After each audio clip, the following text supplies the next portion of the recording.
Hey, Mr. Freeze. Micah, Flow Trader, what's up? Dave Snyder, hello.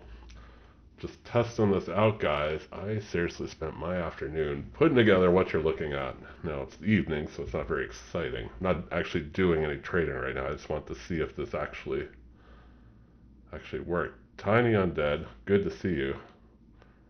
I recognize your picture. I forget what you used to go. You used to have a different name you went by. I can't for the life of me think of what it was, but definitely remember you. Cool. I might stream tomorrow. That is the current plan. The only thing that's not working. Hang on. You guys are kind of the guinea pig.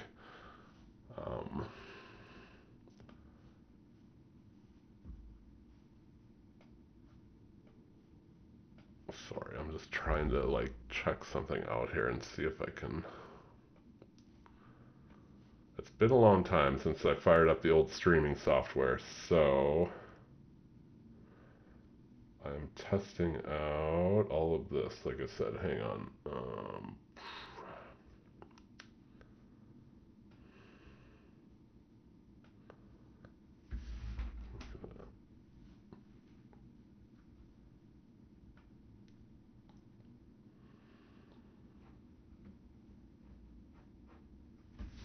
Hey, Micah. Sorry. All right, I switched windows, guys. You aren't seeing all the behind-the-scenes stuff, but it's like I'm setting up the space shuttle here, trying to get all this working. The one program I was using wouldn't let me type in the chat. Navigated, now I could. Not that I need to type in the chat a lot, but if I want to post a link or something. Micah, yes. I mean, certainly possible. I mean, I put this much effort into building this cool display that you're seeing. I went out of my way. I'll just pat myself on the back to, besides put up a bunch of DOMs, I put up a bunch that I don't even trade, but I know people are far more interested in NQ and ES, so they're on there. And even went so far as to put the little two-letter codes so everybody know what's going on. And on top of that, a legend at the bottom. Reggie, that's it. I remember Reggie.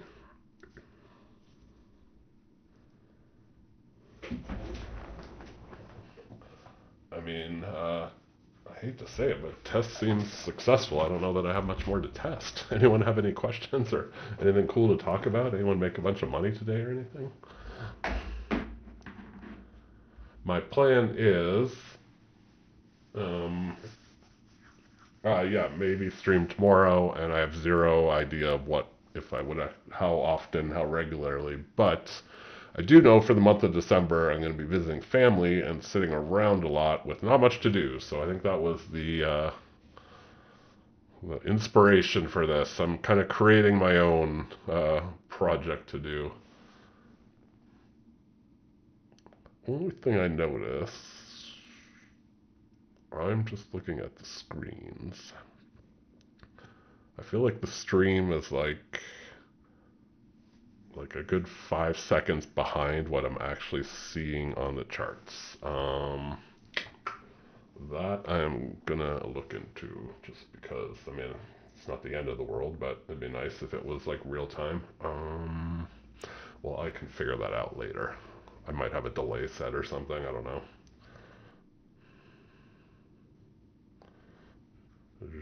George P. Martinez, good to see you. Let's see. Sorry, I'm catching up on the chat. On one screen, the chat goes up to down, and the other one, it goes down to up. So I'm confusing myself. Let me get myself oriented here, guys. We're navigating into unknown territory.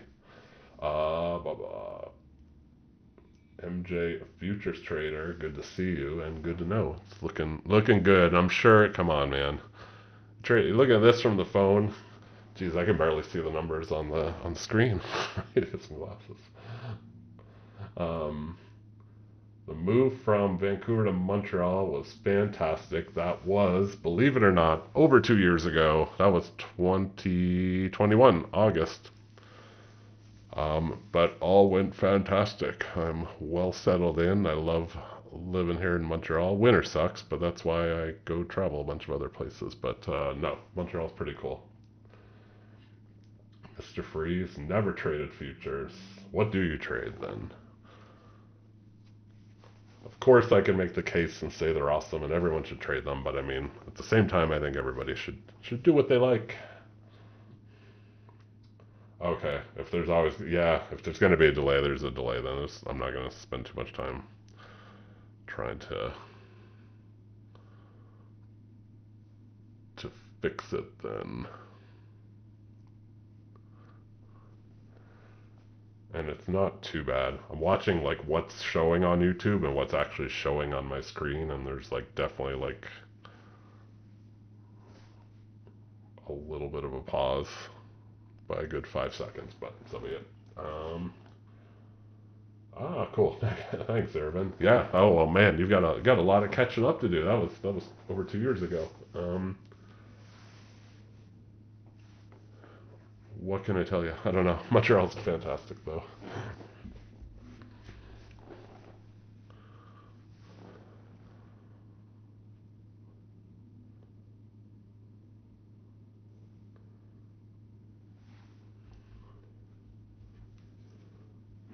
Hoping, I don't know what videos you've watched on my channel, but definitely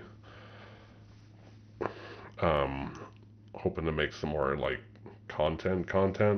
Um, like actual trading. I mean, besides hopefully here live streaming stuff, but actually some trading videos. And a big part of my plan for December is to make, if anyone's been around for a long time, I have the free course on my site. Talk about it every time. But anyways, way back when I promised I would make like an advanced level of the course, and that never happened. I shouldn't say it never happened. I did actually start to work on it, but it kind of fell by the wayside. But another project. December's a big month. Hoping to do it in December as well. So hopefully a lot of new like trading content coming out.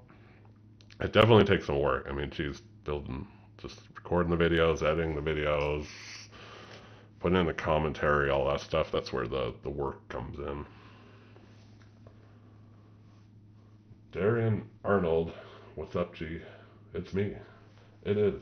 It is the Darren. Darren. I think it's Darian. It's just Darren. Arnold in the house. How many people are watching? I didn't even check.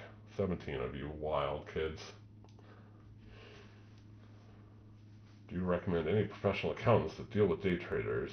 I'm in Vancouver too. A lot of Canadians. I don't. And it's not that I'm not recommending them. I just don't have a good one to recommend. I don't have a recommendation per se. I mean, depends on your situation. Like if you're trading your own money, it gets a little more hairy than if you're just trading like the prop firms. You're pretty much just like a independent contractor the way you're treated. And part of why I use a person that's in the U.S. because I used to live in the U.S. and they're well versed in Canada and the U.S. So it's a bit wackadoo.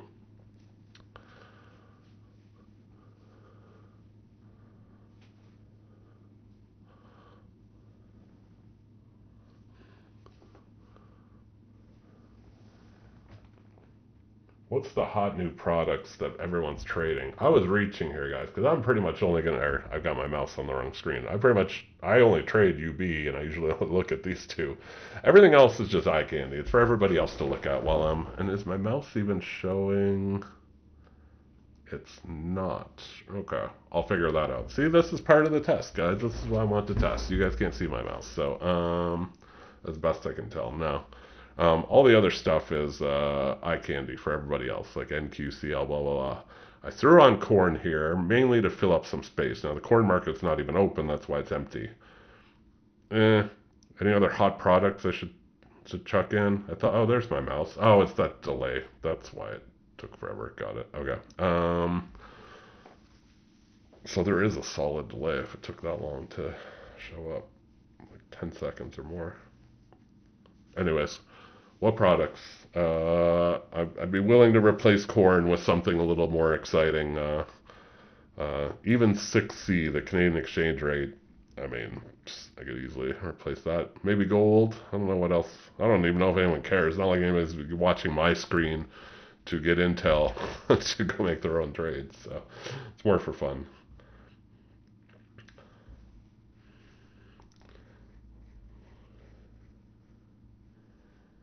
Nice. Good to hear, Mr. Arnold. Put a lot of effort into it. I mean, but I like it. I mean, of course, I wouldn't do all the stuff if I didn't like it. I mean, it is crazy to think. I started my site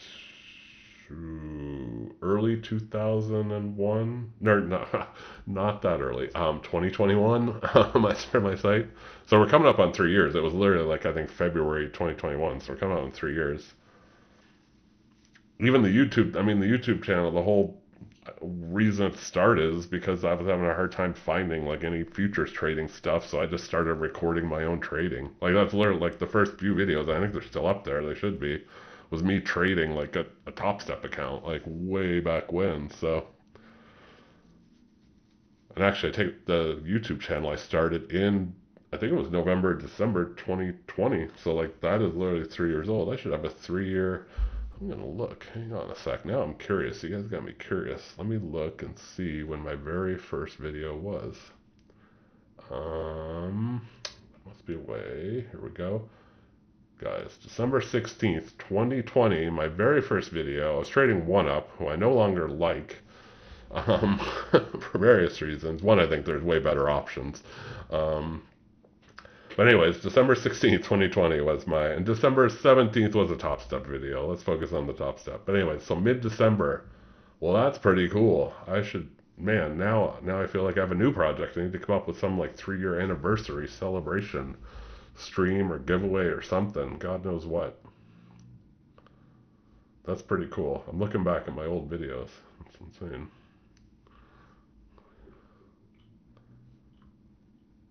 Jesus, good grief. Back in December 19th, 2020, I posted a video, tips on how to pass trader evaluations, top step you profit earn to trade, blah, blah, blah, blah. Almost 15,000 views on that video.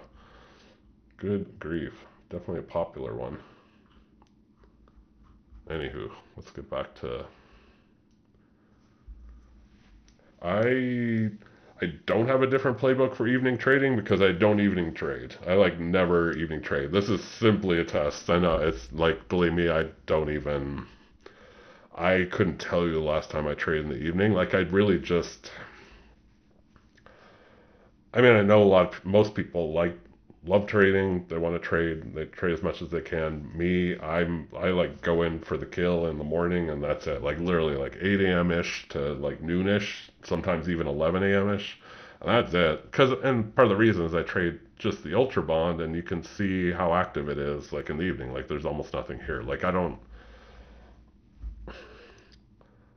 it's just not worth the fight, I guess, for me. Like I'd rather just kind of focus on doing other stuff, like setting up a live stream, and chopping it up with you guys. But anyways, no, in all seriousness, I really just trade the morning session. I haven't, like, it doesn't even cross my mind. I'm never sitting here in the evening thinking, oh, you know what, I should check out what Ultra Bond's up to. Like, nah, I just don't. So.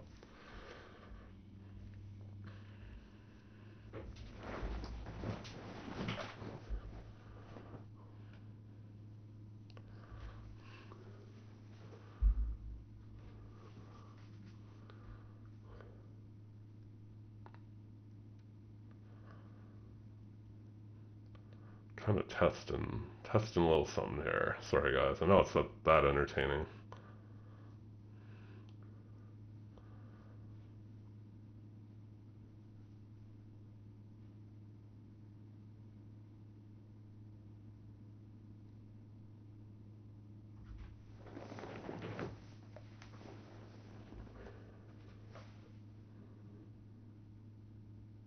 Ah, good to hear, Jordan.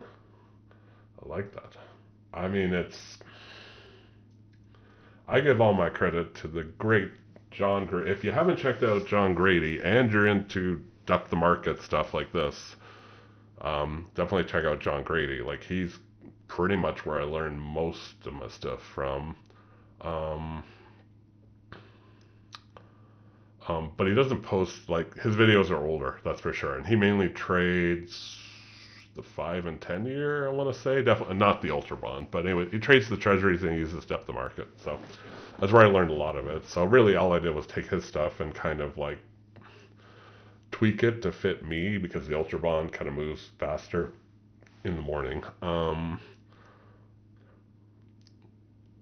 Anyways, I always just like to say that. Like, I'm not, I always like to give credit where credit is due, and I pretty much learned it all from John Grady. But yeah, from there, I then took it and kind of put my own spin on it, and I literally pretty much just do catch up trades and break highs and lows, and occasionally like scalp if like things are slow, like just do 1 tick, 2 tick scalps, and that's it. Like I don't really chase it around all the time.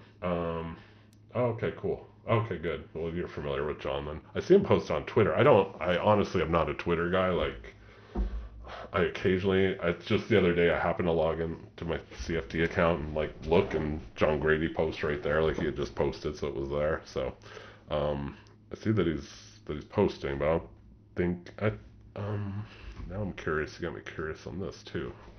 No BS day trading.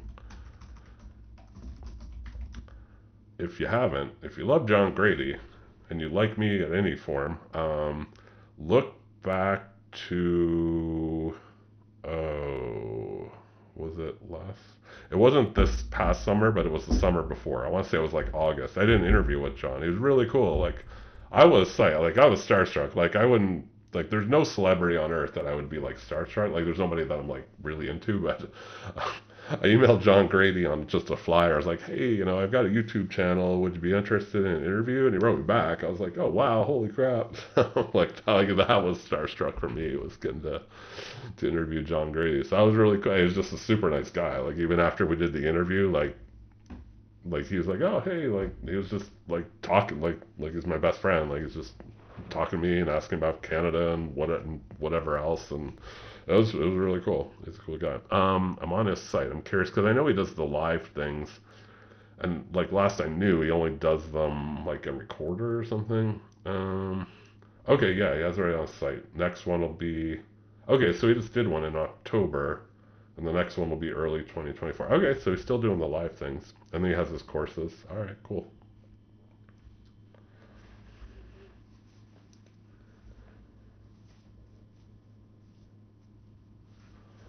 I've never, I mean, as much as I say how much I love him, I've never actually taken one of his live seminars. But I feel like at this point, I just got my own thing going, like in terms of like, I know like what I want to trade and stuff. But I did take his basic course and an advanced course as well, way back, like years ago. Definitely helped, along with just his YouTube stuff, which there's not a lot of, but I mean, it's there for the taking for anyone who wants to see it.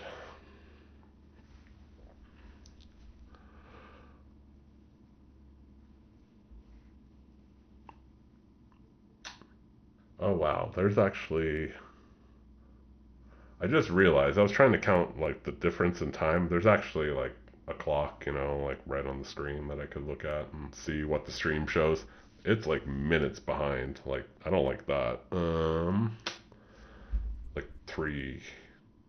Like effectively 3 minutes. You're seeing what you're seeing on your screen is like 3 minutes behind, because like right now it's like 7:08 and 36 seconds. So um, I'm curious though. I wonder if now the audio can't be delayed because you guys are applying like when I say stuff. So, anyways, I'm glad you're all part of the test and you're willing participants here. Um, Actually, I'll be curious if any of you aren't subscribed, go ahead and subscribe. And it's not just a selfish act to get you to subscribe. It's because I think I programmed it right to have a little pop-up occur when somebody subscribes. So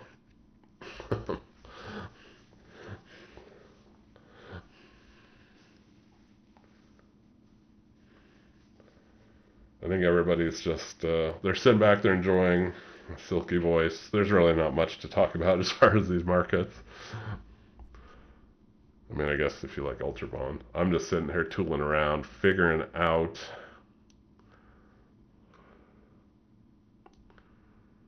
Oh, thank you, Mark. I know it's insane. Like it's so weird too because I feel like I do a horrible job putting out content the last year. It's like when I really get in the mood, I'm like, all right, let me record a video. Like let me get this out.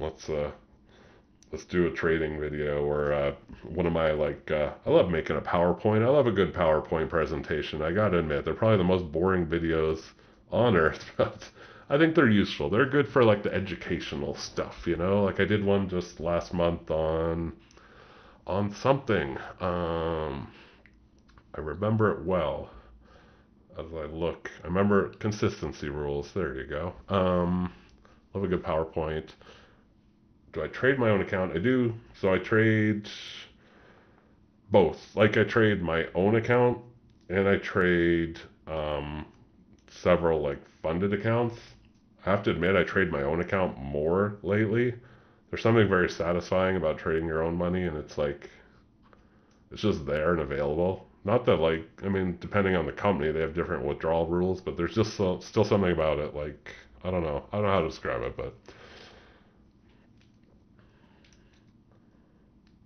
Sada, I'm gonna butcher your name. So Paul, I'm gonna butcher your name, and then I'm gonna probably butcher the French. Actually, no, I can. Come on, man. I need to give myself more credit on the French. I'm doing all right. Sada Luske, bonjour de France. J'adore tes vidéos. Merci pour ton travail. Merci à toi. I'm gonna call you SK. SK, c'est ton nom maintenant. That's the other thing I've been busy with, taking French almost every single day, definitely 5 days a week. I work with a tutor one-on-one over Skype. The great city of Montreal, we talked about it earlier, how I moved here 2 years ago. I moved here with zero French though, so I finally hired a tutor about 6 months ago. And so right now I'm in courses. Je suis en cours. C'est magnifique. Hey, Di Lorenzo.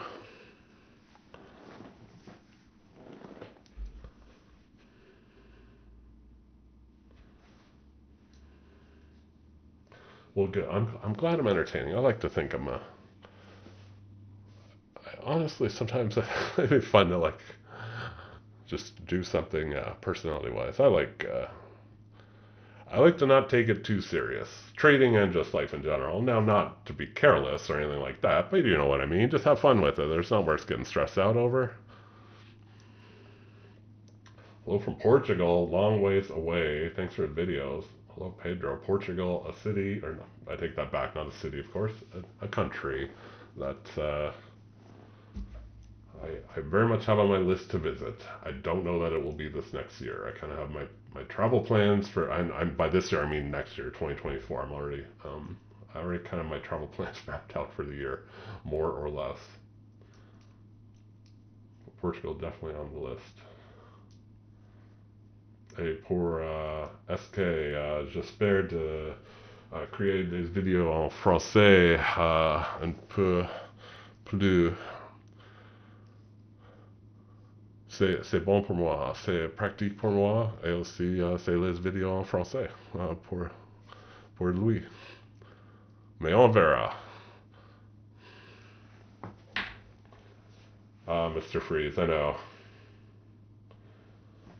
Yeah, charts are kind of like the thing. I mean, that's what 99% of people use. I know. And honestly, so if you want the intel, way back when I started, I mean, way back is like just whatever, 4 years ago. But I did all the traditional stuff, right? I traded charts and indicators and all that stuff, and then it just never spoke to me, and I was like, I don't know, man.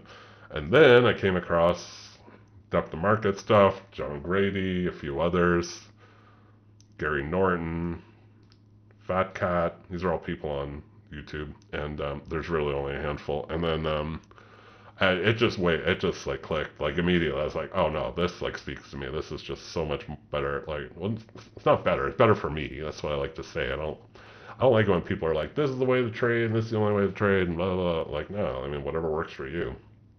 I like depth of market.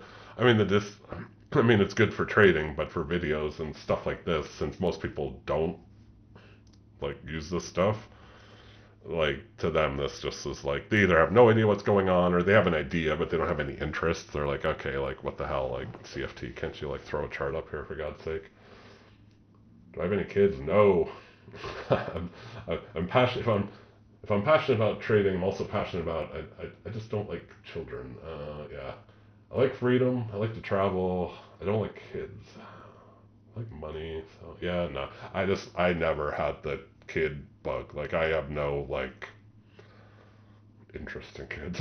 As far, merci à toi. So c'est ce que je sais pas si j'ai répondu à toi.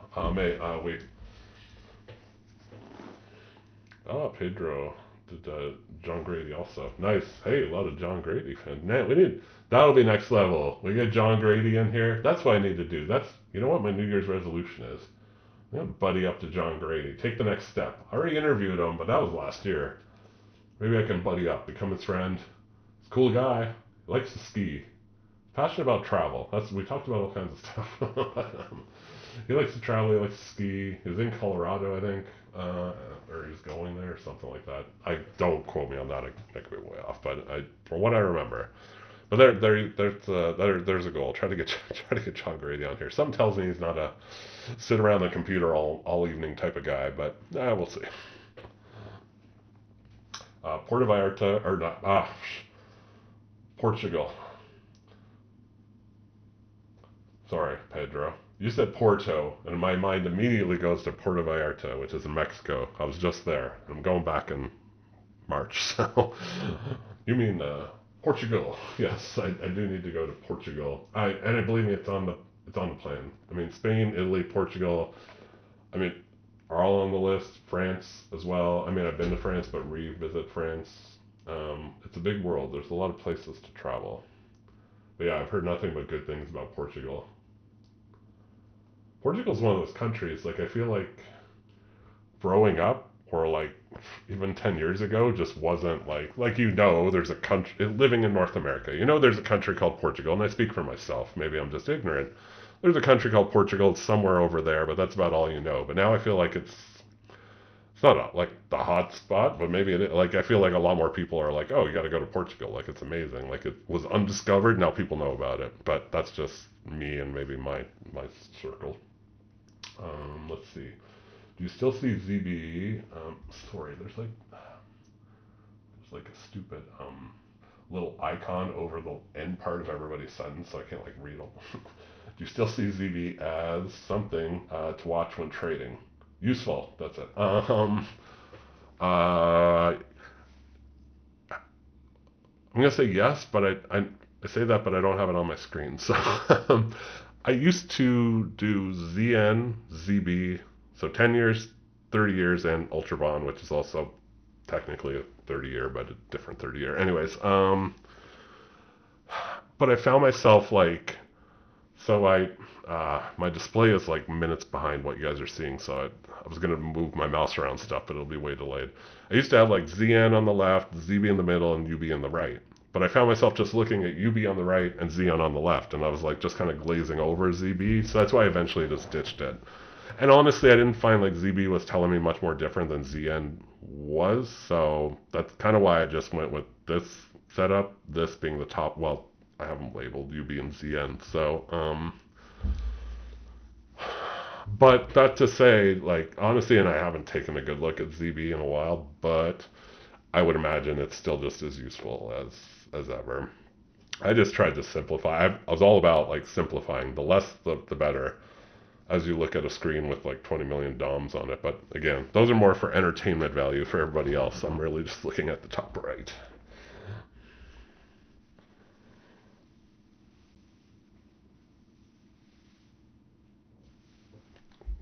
Salut avec les mots que je ne sais pas des livres. Look this up. I'm a pro at Google Translate when I don't know something. Je ne sais pas pour j'ai une idée. Qu'est-ce que c'est? Live shows. Fair Days Leave. Okay. Fair Days Leave. Nice. See, I learned something new today, and now I know how to say like a live show, live stream, and French. Fair days leave. I mean, it's just like a, you know, fair you have to make to do something, but days leave. I was like, eh.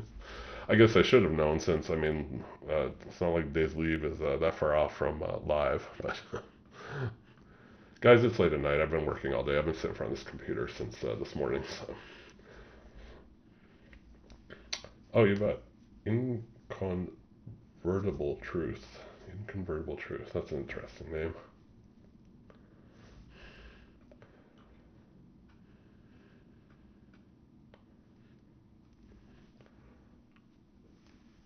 Stade Luth, où est-ce que tu viens de...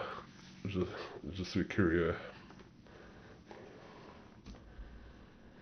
Sorry guys, for everyone that's like, oh, this goddamn guy is speaking in French. It's good practice for me. My biggest like thing I worked on I feel like the last several years like trading was my thing, and not to say it's not my thing now, but like the last year like learning French was like my thing. Like it's challenging as an adult to learn like a whole other language. It's like I love learning new stuff. It's definitely like, and I'm definitely no pro. Like I'm good enough to get by, or you know I'm okay, but like I mean, there's still a lot to learn. So, but that's cool. I like learning stuff. So, the biggest thing I need to learn, and I'm literally going to write this down right now, is why the live stream video is like minutes behind. I mean, seconds I could see, but like minutes behind kind of blows. Hang on, I'm going to add this to my little to-do list here. So, what do you say? Should I? Oh, Luxembourg, very nice. Okay, or have you done met since next looks? Okay. Nice. Videos teach from back when. Assume you mean like when we're like the teaching videos like I did and stuff. The best ways. Let me think. So I have two. Like I put together a very specific like course with videos, and that shoot, I wish my delay or my video display wasn't minutes behind, or I'd just show you like if you go to my website, go to the free course, go to page 4, I have the videos embedded in there. That's probably like the easiest way to find them. Or if you just are on my channel and go to the main channel page, if you go to, let me just double check this, I'm looking kind of off the screen here. Oh,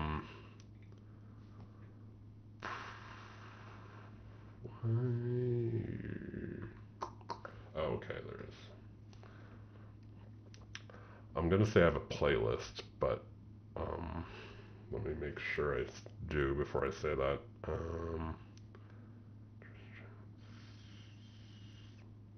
No, maybe okay, wait, yeah. Here, let me try and copy this. Guys, we're learning together. Good shareable. Okay. If you look at my playlist, I mean, I have way too many playlists. I actually need to clean this up. But there's one that's called Free Future Trading Course. Those are the videos that are in the course. But here, I'll throw it in the chat thingy if it's easier. And then, or there you go, December 2021. Thank you.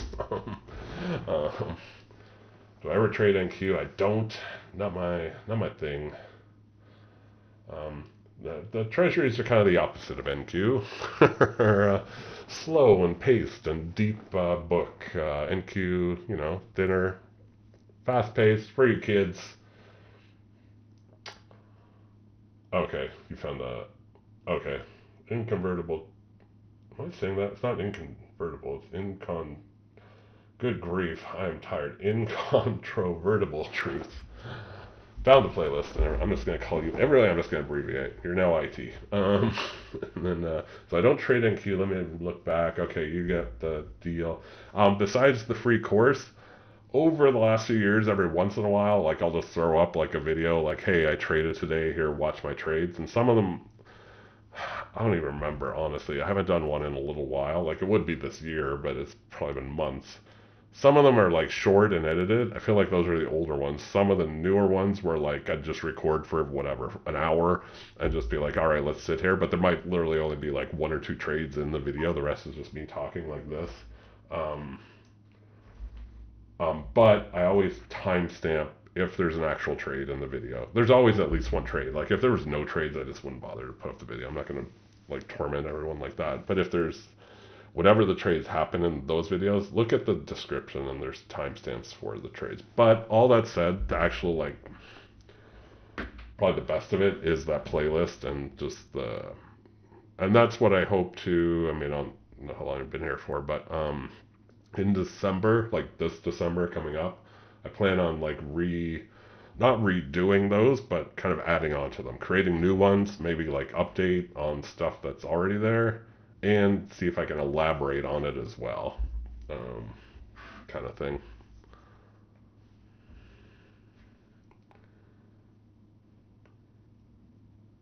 Those old videos.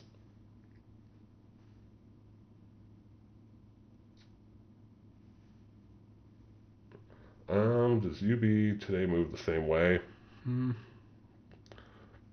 I mean, more or less. Like I can't. I mean, yeah. I mean, I've never. I mean, if it's different, it's not big enough of a difference to like change much.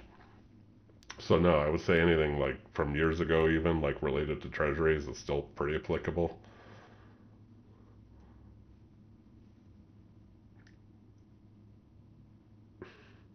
The truth is unable to be denied.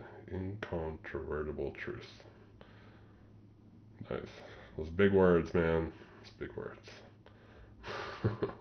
You've been learning a lot. I've been learning some new words apparently today. We learned some new words in French and we learned some new words in English. How about that?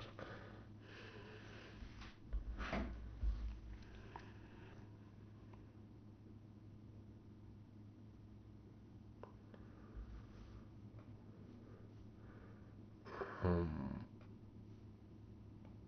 Sorry guys, I'm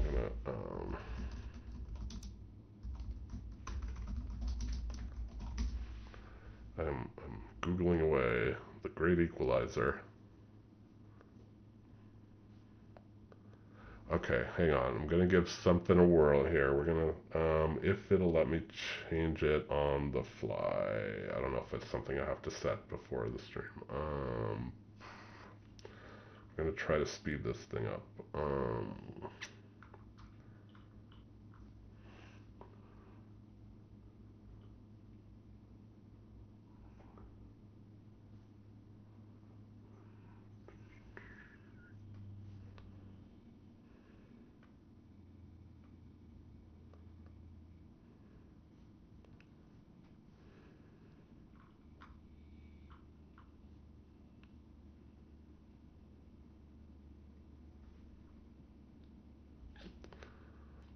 Still here. I'm still searching.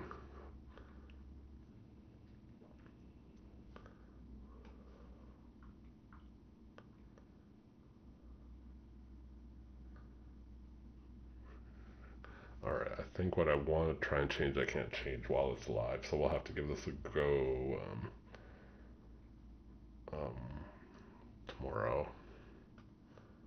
Yeah, like I really, like it's legitimately, let me just double check. 720. Oh, wow. Wait, is that right? Hang on, guys. Maybe it's not as bad as I thought. It is not. Alright, I'm stupid. I'm not stupid. I take that back. Little mishap. I clicked the video. I wasn't watching it live. I was kind of behind myself just 3 minutes. The delay is actually only about, it's like, it's still not great. It's like 20 seconds now. Yeah, it's about 20 seconds. Better in a few minutes, so. But still, if there's I'm hot in the trail on a way to speed it up even just a touch more. So we'll give that a whirl tomorrow. But that's good news. That at least it's not as bad as I thought. So that whole time I was saying I can't show you stuff on the screen because it's so far behind was a lie. So anyways, guys, well, that's good to know. What do you guys trade? Come on. It's a one-way street. Well, not really. You guys have been telling me stuff. What are you guys trading? Trading that? Any Ultra Bond trade? I mean, you kind of mentioned some Ultra Bond in here. I'm guessing some NQ, maybe some ES. Anyone trading that corn? Who wants? Here's an even better question. This bottom right, well, not bottom, bottom center depth of market is set to corn, which the market's closed right now. That's why there's no numbers in here. Um, Hang on, I'm just curious.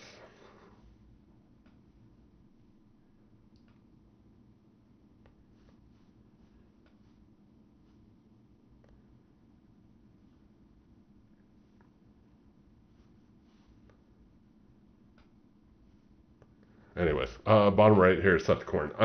The ZC. Um, what, uh, what else? Is there any other products? Maybe gold would be the only one I could think of. But ultimately, yeah, I don't think anyone's watching my depth of markets and making life decisions based on them. So ZN John style, we could trade some ZN. I mean, not right now, but maybe tomorrow. Today's a test, just a test. But I once in a good while will dabble in the ZN. Um, so maybe tomorrow. I mean, we can trade some Z. I mean, for me, it's kind of cool because ZN and UB, it's kind of like the same. Yeah, I don't want to say it's the exact. It's not the exact same, but it's the similar thing. You know, they're both treasuries. I mean, they both in my wheelhouse. Watch a lot of the live training YouTube streams are always lagging. Okay, so it's just what it is. I mean, it's probably there is one thing I found that I can try and change, but I can't do it while I'm streaming. So I have to like I don't couldn't be bothered to do it right. Like I couldn't be bothered to stop the stream and change it and restart it. But because really it is just behind like a number of seconds at this point. So we'll try it for the live, like maybe tomorrow. Okay. IT. Let's see here. Okay, I want to ask, how valuable do you find the time and sales when trading, sir? Thank you. Don't have to call me sir. CFT. I looked up how the reconstructed tape from Jigsaw works with the sweep orders and the block orders. Okay, I will answer that in a second, but first of all, would be nice also looking at UV from time to time if there's a nice setup. Okay. Well, I mean, I got UB and ZN right up here on the top right, so we're primed. We're ready for your request. Yeah. I mean, I don't know what else to say. I mean, yeah, definitely can trade some ZN, some John Grady style. I'm not sure what's. It's been a while since I actually watched John Grady's stuff. Like, trying to think. Actually, you know what? No, I'm having flashbacks. I mean, really, I know what. All right, I'm just talking to myself at this point, guys. But anyways, IT asked about time and sales of reconstructed tapes. Okay, so um, all of these tapes on here are the reconstructed tapes. I mean, all the other products besides the treasuries are just to fill space, quite honestly. I really don't know that they add much value. But um, the ZN one I have here in the middle, like the top right in between UB and ZN, I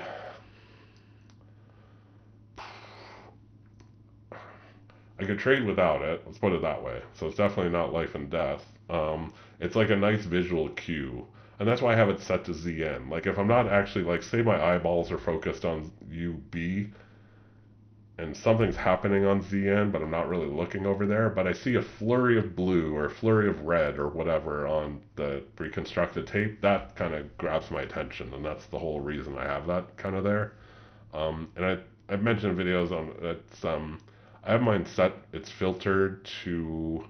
Usually I have two of them, but I decided to ditch one of them at least for this little layout. So it's only trades that are 25 contracts or more. It filters out all the one lot, two lot traders. Otherwise, this thing just flies with a bunch of like useless info for the treasuries at least. So 25 and above.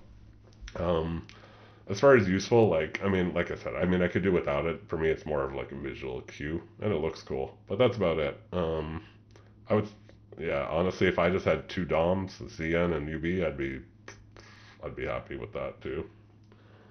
Um, John made a new video. Well, let me look.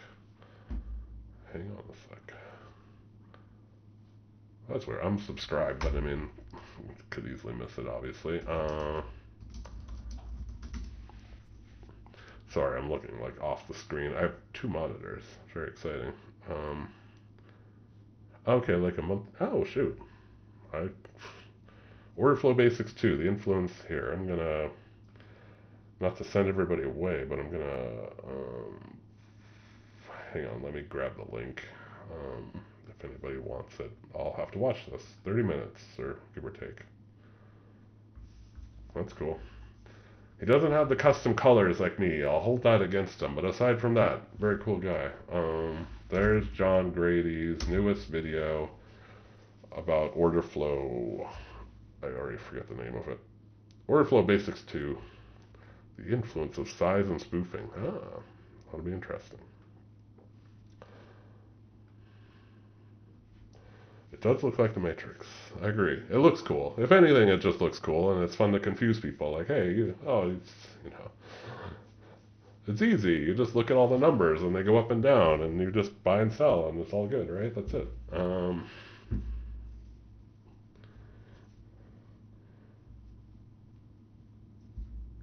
Oh, nice. Flow zone trader. Very cool. QQ. Hello. An enthusiastic hi with the exclamation. Oh, that's cool. Flow zone trader.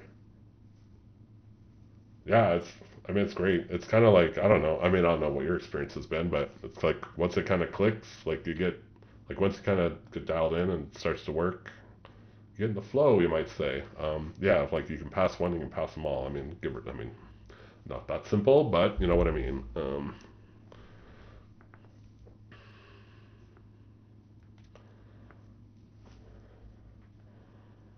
Good to hear, QQ. You missed, well, I wouldn't say you missed out. I mean, if you really want to live it up, you can watch the replay when we finish here. What time is it? It's only 7:30, guys. It gets dark here at like 4:30 now. It sucks. It seriously feels like it should be like midnight or something. Anyways, what was I gonna say? QQ, if you haven't been here, yeah, I built myself a little stream display as you see live right now. I'm not doing any trading right now, but I'm just testing things out. Glad you're here, and hopefully tomorrow morning I might actually go live and do some trading. I'm encouraged by the crowd.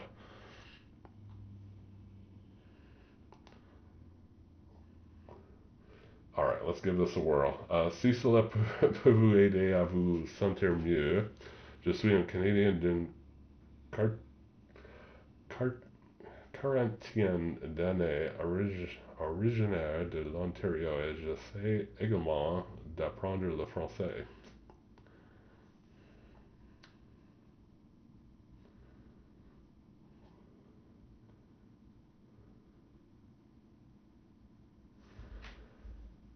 I basically know what this says, but I always like doubt myself sometimes, so I'm gonna throw it in Google Translate. I have a question about one word, but I'm not gonna say what it is. Okay, I'm right. It was quarantaine. I was like, I didn't get 40s. I was just like 40 something. Like you're in your 40s. See, it's little things like that. Like I would know how to say you're 40 or you're 45 or whatever, but to say like I'm in my 40s, which I am also, by the way. See, this is useful. I'm learning all kinds of stuff. We learned some new words.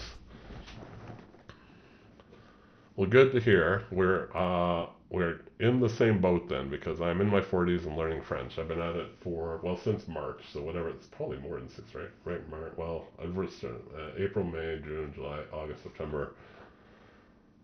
All right, lost count. Yeah, about 8 months. Jeez, yeah, 8 months now for me, and it's going well. Sorry, I'm speaking in English because most people are in here English. But hopefully it's going well for you too. Obviously, geez, you're throwing around words that I don't even know, so you're obviously doing well. All right, QQ, you bet. Yeah, no, hey, I put this much effort into building this cool display and throwing up products I don't even trade. Um, so yeah, no, my plan tomorrow. I mentioned earlier I have a pretty free December ahead of me, so my plans are to actually make good on my word and actually do some live streaming. Even starting tomorrow, not just in December, but starting tomorrow, and then not necessarily every day, just depend, but do some live streaming and record some new like learning material content stuff. So that's gonna be my focus in December. So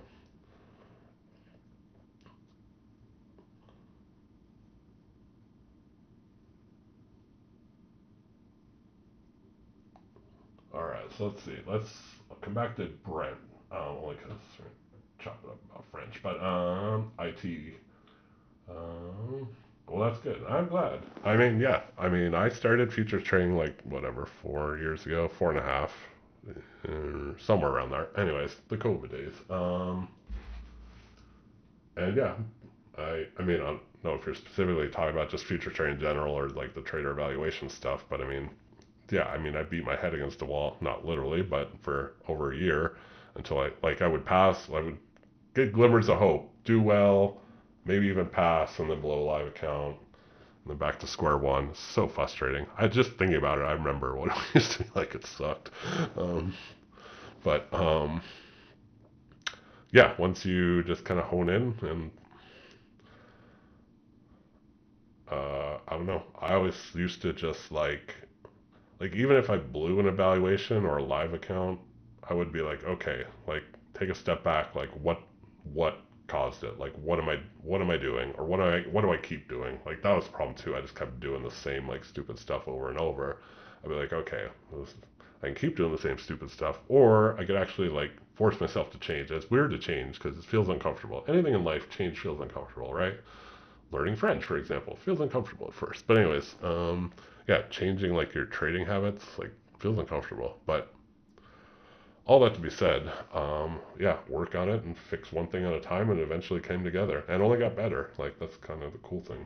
So you did French. So back to Brent. Sorry, not trying to dismiss, but Brent. Yeah, you did French immersion. See, I grew up in lots of cities in my life, or lived in lots of cities, but I went to high school in Ottawa, and I took French until grade 12.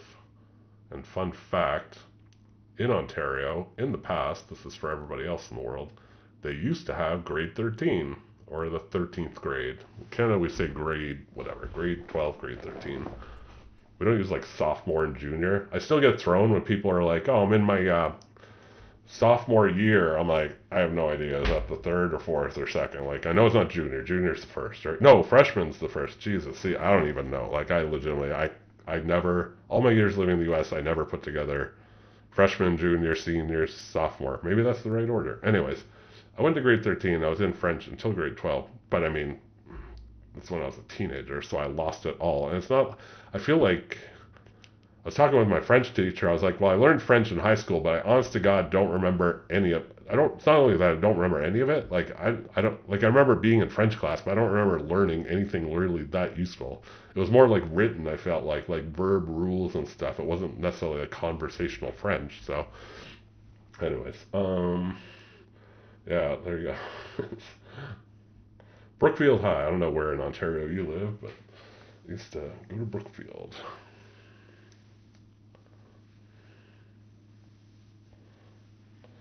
But it's fun, and I mean, learning French now. I mean, it's fun. I mean, it's challenging every day. I was saying earlier. Again, I don't know who's been here how long.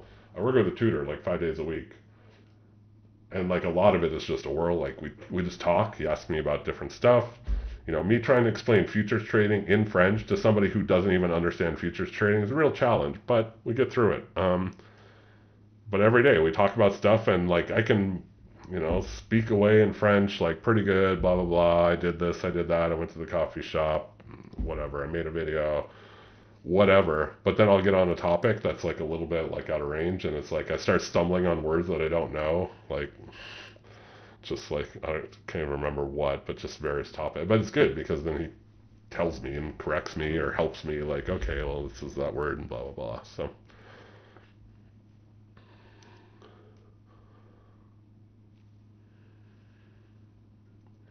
cool. Where do you live, QQ? A lot of Canadians. Quick question. You don't. So where do you live, QQ? And then Falco. That's a cool name. Quick question. You don't look at the overnight volume when trade. your volume profile resets at 820 AST, right?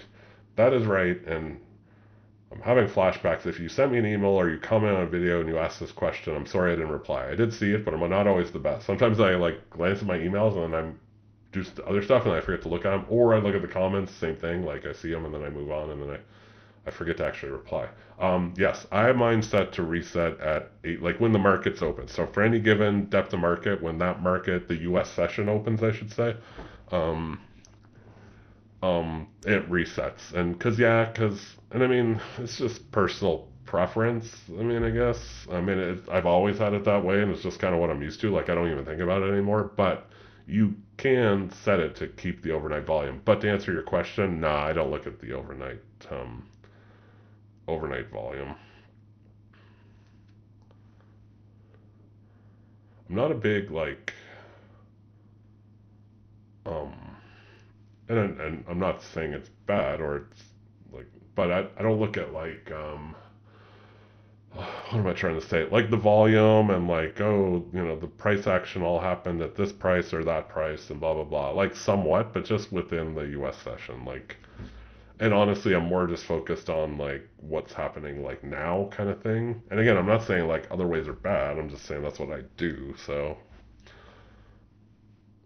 like, I like seeing the range. Like, I'm just looking at, let me see how long this delay is right now.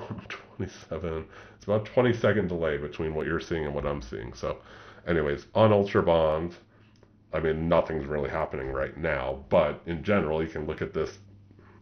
The left side of the Ultra Bond thing next to the prices is like the volume profile, if you will. Like, so yeah, more contracts traded at the lower prices, like 124.11, than up here at 124.20. But I don't necessarily, what I like seeing about this is more like the highs and the low. Like, I like the high and low, so I know when they're kind of pressing it a little bit. Um, I guess it all comes together. It's like a magic potion that it's just like a stew of information that we put together in our brains. So, QQ lives in Ontario also. All you guys live in Ontario. You're very vague about what cities you live in, though. So I feel like you live in like Sault Ste. Marie or something. I don't know. Mr. Freeze is in Calgary. Nice. You know what? I've never been. I guess I've never like visited Calgary properly. Like I've been through Calgary. I've been to the airport. I drove through it when I moved here to Montreal and stayed a night.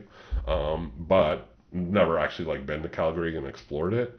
I've seen like videos. I'm big on YouTube, like not just trading stuff, like just stuff in general. Um, like I'll watch videos about cities and like city tours or best things to do in Calgary, for example. So it's cool. Like Calgary actually looks like a city I might actually enjoy. Like it'd be cool to check out sometime. Carl Hartley. Hey, Huff Calgary's from somewhere else. Mr. Freeze raised in Toronto. I like Toronto. I don't know if it's for me to live, but that's okay because I have a place to live. I was just in Toronto, like a week and a half ago or something. I went to a Raptors game. That was fun. And they won, so that was exciting. Um, Aurora, Ontario. I'm gonna admit, I'm gonna have to break out the old map for Aurora, Ontario. I know the big name cities, but hang on, let me. Doing it off the screen. I have my main screen that's like all the trading stuff, and sure I could bring Google up there too, but the screen that's like actually directly in front of me is like the screen that I use. So Aurora, Ontario. Let's see where this Wiley place is. The bustling metropolis. Okay, north of Toronto. Like, so that might actually be. I mean, I don't know what your thoughts are, but it looks like a nice little community based on Google Maps. You're still within like Toronto-ish area. Like you want to go to Toronto, it's there. If you wanted to hop on over to Whitchurch, Stouffville, I mean, that's within earshot. King City, cool name. So, a lot of golf courses. A lot of golf courses up by Aurora. Is it like a fancy neighborhood? Golf course usually means, Jesus, there's like a ton of golf courses.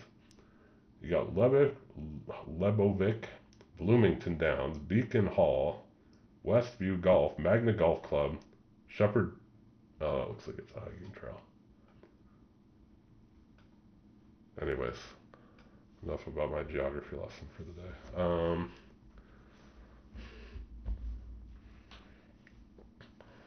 Isham, hello. Hi CFT, thank you for all your content. Question: how do you handle the stress while in the trade, specifically if it goes against you? Second, do you stick with stop loss or do you move it when it's against you? So hang on a sec. I'll answer your question in a second. I'm just getting caught up. It's coming back. Houses are affordable in Aurora. You can get a starter home for just a starter home in Aurora. I mean, I guess, I don't know why I say that surprise when it's like the greater Toronto area, but yeah, starter home for $1 million. It's crazy to me sometimes. Just like starter home and over $1 million in the same sentence is like insane. Like, I feel bad for the kids starting out because it's a tough go. Hey, JT from Los Angeles. I used to live in Los Angeles. I lived a lot of places. I lived in the Valley. Probably looked down on me, but that's okay. I haven't lived there in a while. 2000. Ooh, geez, it's been over 20 years. I lived in um, Van Nuys, and then I moved out to Simi Valley, and then I moved to Valencia up by Santa Clarita, and then I left LA. Not because I didn't like it, I moved to Phoenix from there. Anyways, that's my little walk down memory lane of Los Angeles. I like Los Angeles though. I mean, let's see, JT, you're still welcome here, but we don't hold it against you. Cashlight trading, nice CFT. I appreciate it. All right, Isham, you had a question. Let me go back and reread this. All right, guys, let's stream until 8 o'clock, which is in 10 minutes, and then I'm going to call it quits because I've got to save my trading voice for tomorrow. Let's see. Mohammed, don't worry, Isham. I'm going to get back to you. All this fanfare. So exciting. Mohammed Jafar. Hey, CFT. How are you doing? I'm doing great. You missed it. I'm ending the stream soon as the bad news. The good news is if you really want to, well, I was going to say be bored, but I think it's fairly entertaining. Go back and watch the live replay, and I plan on live streaming tomorrow. So hopefully everybody will be available. And if not, I'll always set them so like the videos are available after the fact, like if you want to see it. Anywho, Isham, let's get to your questions. Thank you for all your content. Question: how do you handle the stress when you're in trades? Okay, if it goes against you, and do you stick with the stop loss or do you move it? You know what? I'm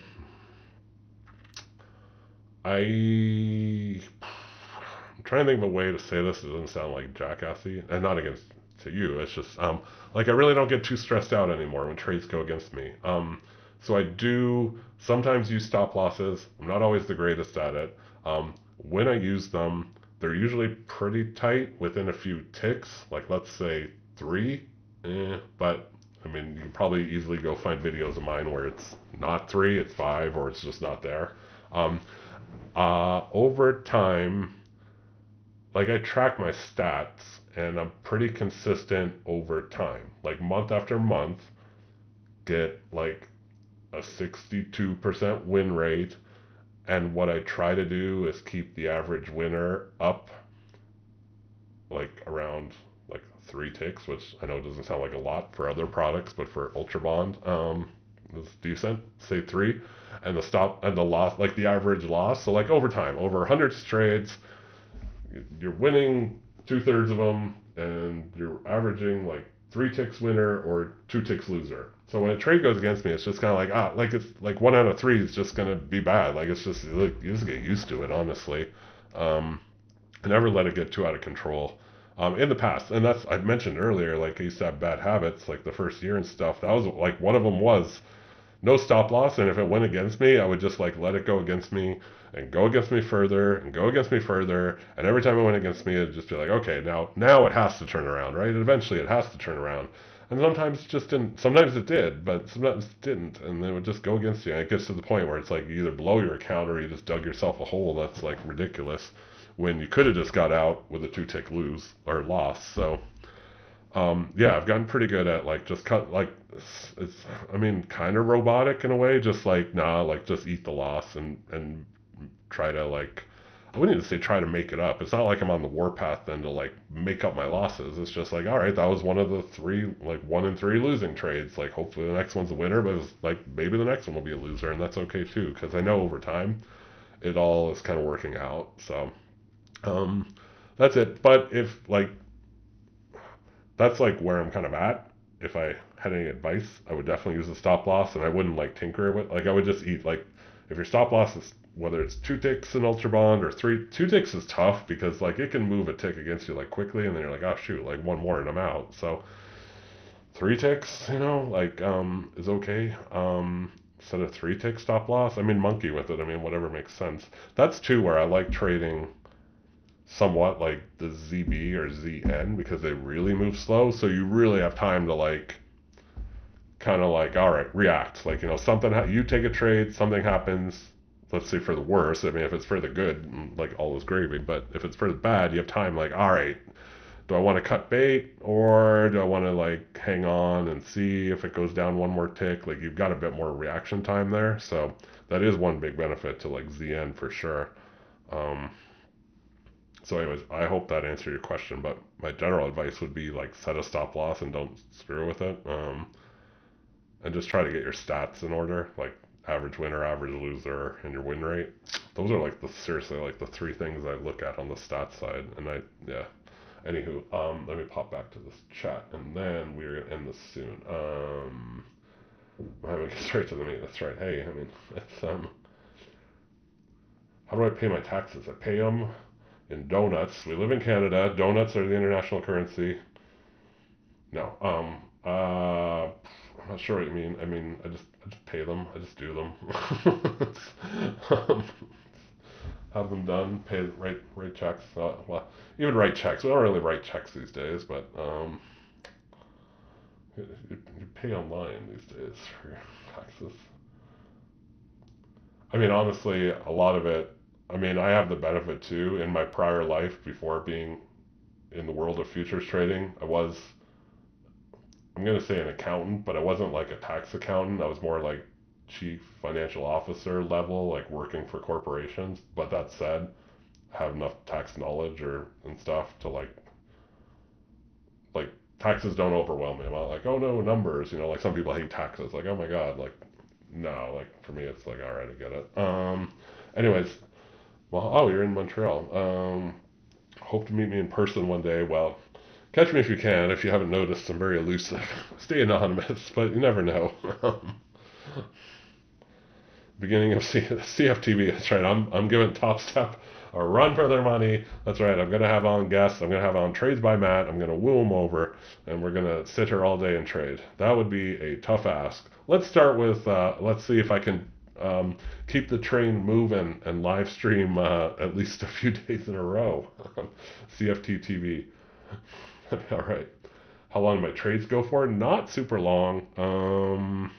That is one stat that I have that I could go look up, but I don't want to bother. It's a few minutes. Like it's not long. Like yeah, whether it's like 3 minutes or 3 minutes and 20 seconds, it's somewhere in there. Not super long. Like occasionally you get stuck in one. Like say I'm like thinking it's gonna break high, so I jump in, and it just kind of stalls and it stalls, but it doesn't really go against me. But it's just kind of like sitting there. Like that might make for a little longer. But we're not talking like hours by any means. We're talking like 10 minutes might be a long trade. And like on the low end, like I mean, occasionally you just get lucky, like right, like say I pop in and it's right split second before something cool happens and it pops way up, or something bad happens and it pops down and hits my stop loss immediately. Like that happens sometimes. Like you get in a trade, and it's just like boom, boom, boom against you, and you're out, and you're like, okay, well, whatever. But I would say on average, like it's in the 3 minute range. And I don't take a lot of trades. I really don't. That's part of why I think honestly that's a little bit of my hesitation with the live streaming in the past was just like I'm just gonna sit here and talk like this most of the video because I don't take a lot of trades. So it'll be like this video, except we'll actually do some trading. And not a lot, but we'll do a few trades. It's like I just don't take a lot of trades, and I just trade that kind of 8 a.m. to noon window. And honestly, lately it's been more like 11 a.m. Like once 11 a.m. rolls around, it starts to slow down a bit, and I just kind of cut bait. Anyways,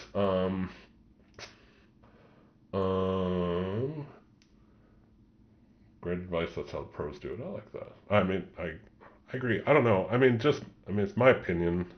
I always like to preface stuff because so many people like out there like to tell people like this is how it is and this is the way to do it. And I'm like not like that. I'm like do whatever works for you. But for me, it's just so much less stressful. I mean, I just sit here and watch it. If there's a great setup, great, we'll take a trade. But I'm not gonna like chase it around all day.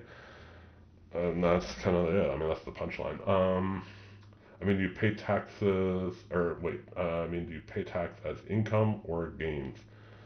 It depends. Like with the trader evaluation things, that's like regular income because it's treated kind of as your contractor for better or for lack of a better way of explaining it. So like, say you withdraw whatever $2,000 from Apex, that's just regular income for you. You don't get the futures trading like benefits of it. It's more like Apex is paying you. So irregular income. If you trade your own account, then it's all the futures trading rules. This is where I'm not the best at tax. Like, I don't know all the specific rules, but yeah, about futures and tax rates and stuff like that. It's been a while since I really dug into the weeds. But yeah, like, that's where, like, well, too, the brokerage. So I have an interactive brokers account here in Canada. They're worldwide, but I have one here. And so they'll send all the tax forms and stuff. So it makes it easy to plug it in. And I do work with an accountant, but I always, because like in my former life, I did accounting stuff. Like I always have an interest in it, which is sick, but just like to see. Anyways, okay, it's 8 o'clock. I want to end soon, but or maybe not. Who knows? Who knows where this train will go? All right, guys. Hang on. Let me catch up. Sorry, great advice. Okay. Do you deduct the fees for the prop firm test? You can't. Yeah. I was trying to think. Yeah. Like like if you're running it like as your like business, if you will, or even just as an independent contractor person. Yeah. Like any expenses related to it just being future trading. Sure. Like data fees. I'm trying to think what else. Subscription fees. Like I pay for Jigsaw. Like I bought Jigsaw outright, but I pay a yearly like live trading license fee. They call it like that gets expensed. I'm trying to think of what else. There's really not like a ton of expenses. Anyways, you get it. Hannes Alexis, welcome. Did you catch the Vivas today? You're gonna have to break down the Vivas. I'm not down with all the NASCAR all out.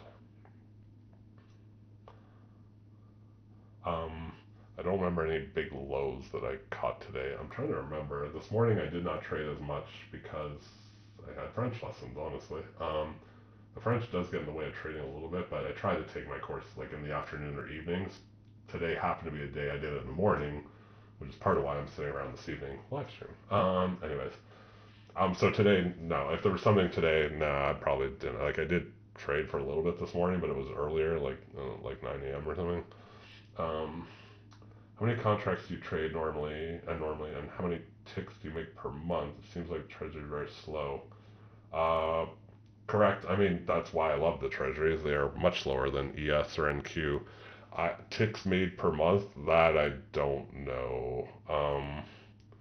Like, jeez, yeah, I'd have to go do some research on that. I don't know.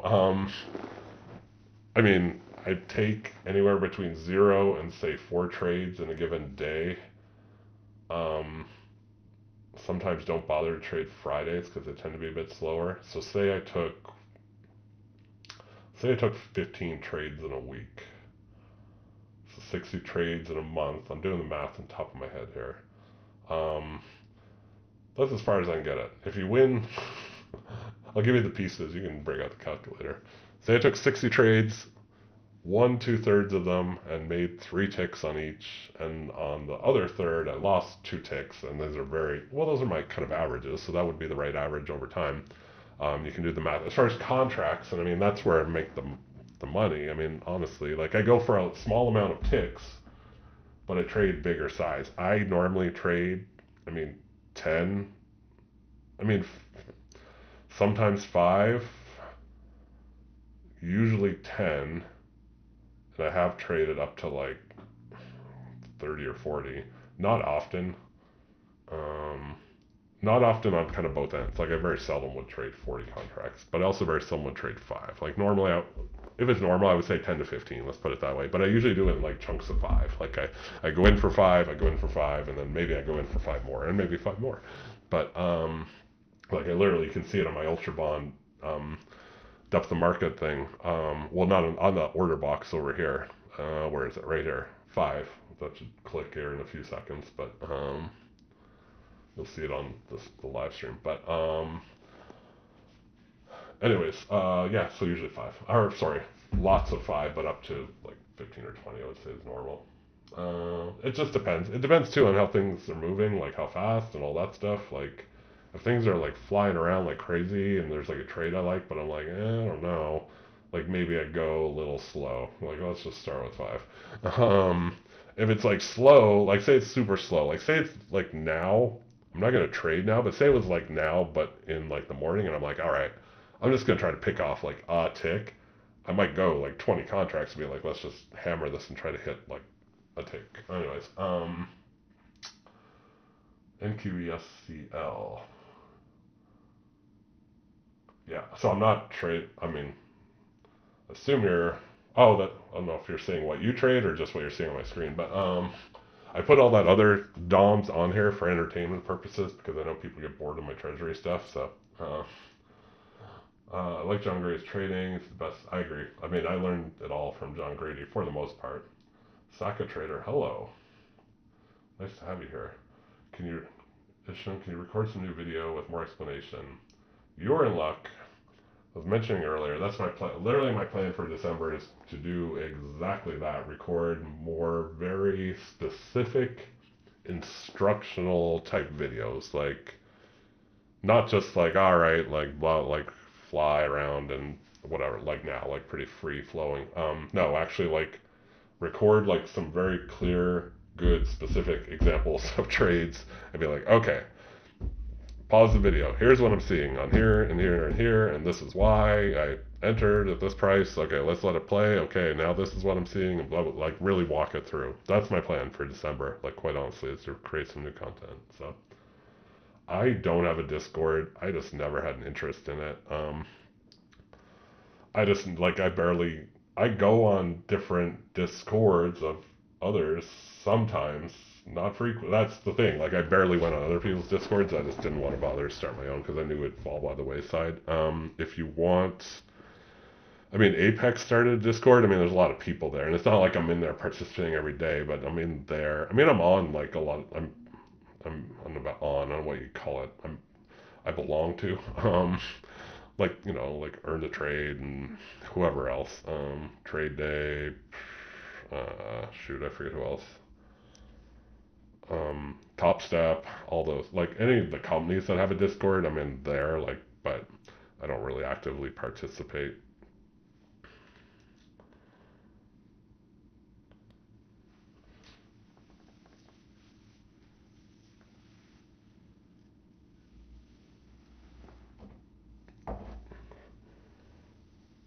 Do you trade many accounts at the same time, like using a trade copier? So I don't. I used to. And if you dig way back, you'll see old videos. She was probably 2 years ago. I think it was. Like, anyways, like I do have Replicanto. I used to use it. I don't really anymore, and it's not because like for any bad reason. I don't know. I don't know how to call it. Like it wasn't stressful, but it was like one extra thing to deal with. So I was like, you know what? I'm just gonna like trade each account individually, and then yeah, some people. I remember specifically one guy being like, "You're leaving money on the table. You could be like, rather than just trade one account, you could trade like multiple. Like obviously that's what trade copier does. Trade multiple accounts." I was like, "Yeah, maybe, but I'm fine. Like I don't know. I kind of like just laying back, not laying back, but you know what I mean. Just trade one account. And if a trade goes bad, I'm only like screwing up one account. I'm not screwing up like 20 accounts or whatever. Even if it's 3 accounts, like you're not copying to all of them. So." I'm good. Like I have more than enough margin and stuff in my own personal account and contracts available and like the other not about the funded accounts that like I can like I wouldn't want to trade more than say 20, 30 contracts of ultra at a time anyways, and I can just do that in one account. So rather than like spread over a bunch, and I know risk mitigation, all this stuff, but I guess it just comes down to personal preference. I just kind of like okay, I'm logging into this one account and I'm trading this one account. So, but many people use trade copiers. So, can you please do an updated Jigsaw connection guide with Ninja now that's slightly different? I can. Let me. You know what? I'm gonna write that down right now. I know, like my Jigsaw stuff's pretty old. I mean, I have other videos too. I think about like R Trader and stuff. Like I remember I was one of the first people way back in the day. Just toot my own horn. I figured out how you could set like your own like risk limits in R Trader back, and this is back before Apexes, before Tick, before whoever, Take Profit. This was back in the days when I first started, when it was literally like Top Step, Earn the Trade, One Up, Lilu. I think I'm missing one, but anyways, and they would all say, "Oh, there's no way to set those." But then I went and dug around. You can do them in R. Anyways, I made a video about it, but I think it's pretty dated at this point. I don't even know that it's legit. So, anyways, Jigsaw connection video on the list. You hear me typing away. It's on my to-do list. Let's see. I watched trading YouTubers from when they had like 10K subs, and it took them like 9-10 years to reach 70K. Yeah, and I honestly don't like some of my videos do really well. Like I think earlier I was looking at like a video. One of my first videos was like, shit, I already forgot how many views it had. But yeah, like videos like that are more like informational or instructional do really well. You know, like the random videos I stick up, like, hey, whoever's having a sale, like, or a contest, whatever. Like, that's more just like, here's the info. If you want the info, here's the info. Like, I'm not expecting, or nor even care, like, if those videos do well. Like, it's weird because I have a bunch of followers and I really don't, like, I won't say that I don't cater to, but you know what I mean? Like, I'm not, like, some people live and die by YouTube. Like, I have a friend who streams every single day. Like, it's, and I mean, or like the Top Step people or whoever, like all these trading streamers. And it doesn't grab my attention. I say that as I'm sitting here like promising to stream tomorrow. But you know what I mean? Like it's not like my life's passion to sit and stream every single day. I'm all for streaming. But yeah, like I guess I'm just fortunate. I think too, yeah, a lot of those like instructional videos really helped. Like the streamers, like if you don't catch them while they're streaming, I don't know how many people go back and watch the old streams. I'm sure some do. I know some do, but probably not as much value maybe as like an educational video. It's not like it was some ploy on my part to make videos to get subscribers. Like I really don't like, you know, like it's awesome. Believe me, it's super cool. But I just do it because I like doing it. I like passing on info. You know, it's fun. This is entertaining to me, so it's all good. Anyways, any display features on a DOM you wish existed?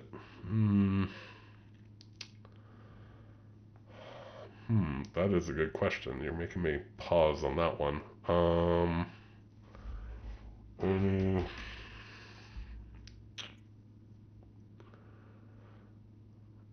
I can't think of any right now. Let's put it, nothing's coming to mind. Let's put it that way. You know what? One thing, and it has nothing to do with the trading part of it. You see how on my screen I have the big bright letters like UBZN? I wish it was more plural, you know, you're able to see on the actual DOM more clear what it is. Like on the very top line, it says the product, but it's like gray, it's like dark gray, and it's hard to see. Like I wish there was an easier way to glance at a DOM and be like, oh, this is Ultravon. Like just a little naming. Or to the same vein, label the columns. Like when you look at this, if you don't know or haven't seen one of my videos before and what, or just watch and kind of figure it out, I wish there was a way to just like name each column. You know what I mean? Like say, oh, this is the price. That's fairly obvious. But this is the, you know, the bid, ask. These are the contracts actually traded. Like otherwise, you have no idea. Like I know what I'm looking at, but if somebody who's new was looking at this, they'd be like, all right, there's a bunch of numbers, and like, okay, that's cool, but I don't really understand it. So I wish it was just more clear for people. But as far as like trading capabilities on the Dom, I'm cool with what it does. That's why I always like I gravitated towards Jigsaw early on, and I just loved it, and I've stuck with it. I actually had like other people or like new there was like some new company was gonna they're like, oh hey, we're developing a Dom. Would you be interested in like giving it a try and showcasing it? And I was like, not really. Like I don't know. Like I'm good with Jigsaw. I have a lifetime license. I'm kind of like committed to it. Like sure I could switch, but it does everything I want it to do. Like I have no reason if it's not broke, don't fix it type of thing. So anyways, okay, so Jigsaw connection video. All right. All right. It's on the to-do list. I'll look at that. Um, let's see. Digits. All right.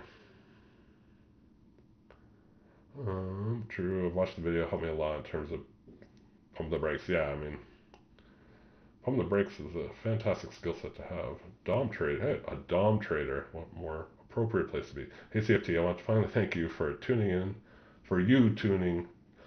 Let me take that back, guys. Hi, CFT. Just wanted to finally thank you for turning me on to Jigsaw and order flow general. Well, fantastic. I mean, you have the name Dom Trader. I mean, you went full in 100%, even adopted the name, which is pretty exciting.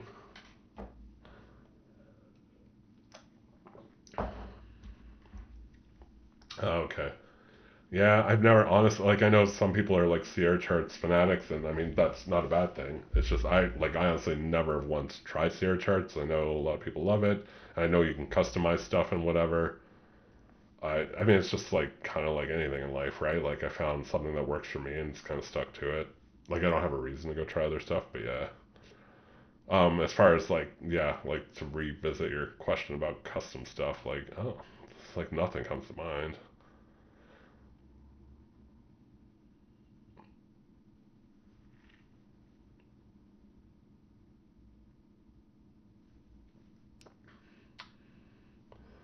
Can you help to get the same? You are in luck. Exactly. Isham knows. Here, I'll get you a link. Just a moment. It's as easy as pie. I mean, I could bring it up on the screen you guys are watching, but I'm already here on my other thing. I'm still becoming accustomed to the fact that you guys are watching one screen, but I'm like kind of in front of the other, so it's like, I mean, they're both side by side, but,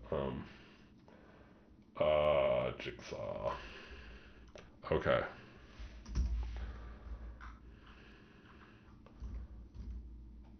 Okay, go to my Jigsaw, whatever you want to call it,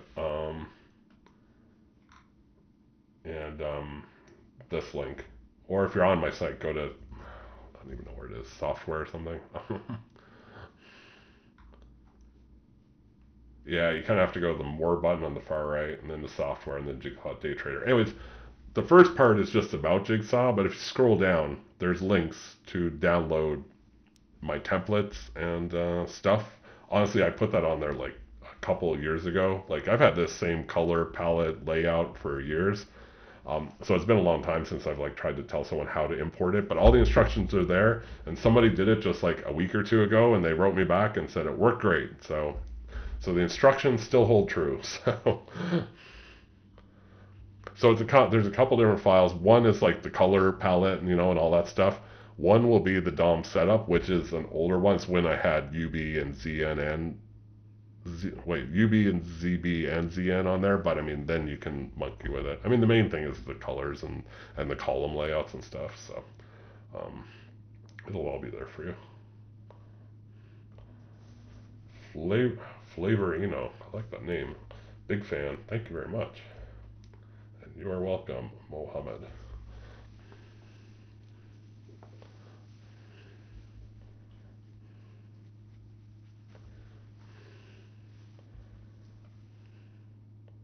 Well, for those tuning in, I don't even know how to recap the last.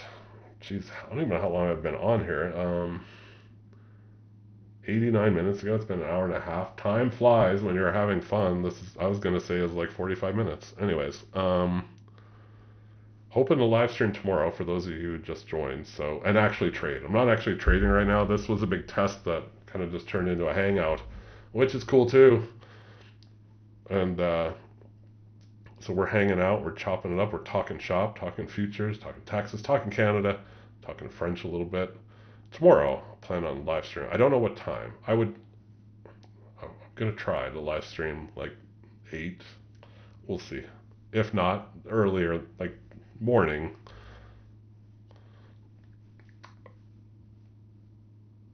See you later, JT. Man, that's an early morning for you if you're in Los Angeles. Anyway, Saka. I would like. I would wait. Would I have to configure to get the data from NinjaTrader through the analyzer? If you mean Jigsaw in general, yes. Like you have to do the JT connection and all that stuff, and the market analyzer, and then you add the JT connection, and then the data flows to Jigsaw. If you mean with the stuff, now I don't remember.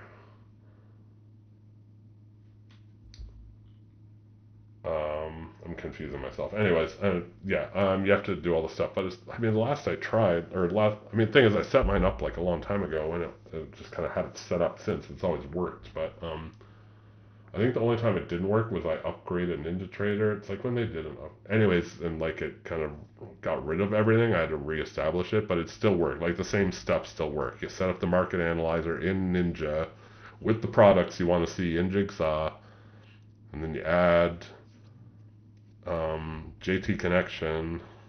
I'm going off memory here. In the market analyzer through an indicator, then it all works. It's kind of goofy, like honestly. Like, yeah, I wish there was just a better way. Um, but it works when you get it set up. John Grady is who I learned from. Yeah, I would say John. I mean, I also looked at. I mentioned Gary Norton earlier, but he doesn't really put out a lot of trading content videos. He puts out more like rants and stuff. He's like an old school like pit trader guy from London, I want to say, or Australia. Jeez, I don't remember now. Anyways, other one would be you could look at Fat Cat. He has a YouTube channel. He trades. I haven't watched a lot of his stuff lately. He has a Discord. If somebody mentioned Discord, if you go to one of his videos, scroll down to the description, you'll see a link to his Discord. He's a funny guy. That's part of what I liked about him. He's a character. He doesn't trade so much the bonds. He trades, but he does trade using a DOM. I believe he trades more like ES. Again, I'm reaching here a little bit just because I haven't watched a lot of his stuff lately. But he's a quirky guy, but he's pretty cool. So he's worth checking out too, just for like a different like take on it all, if you will. Like I would say John Grady's where I learned very much the bulk, the nuts and bolts, because he trades the treasuries, he uses Jigsaw, order flow, these markets, you know. Fat Cow was just kind of like another way of getting a different viewpoint on like the DOM and the setup and all that stuff. So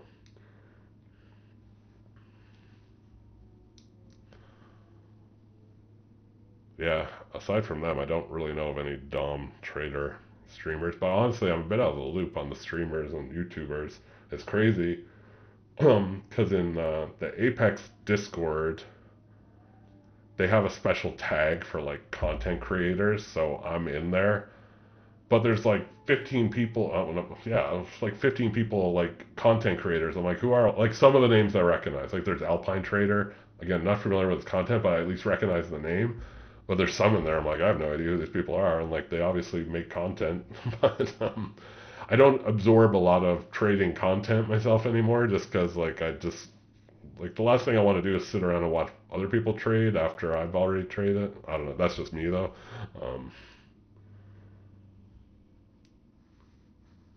did you? Okay, hang on. Let me catch up. Yeah. I didn't do John Grady's 2 week session. No. I haven't done any of his like long-term stuff, and I know we just did one in October, I believe. But no.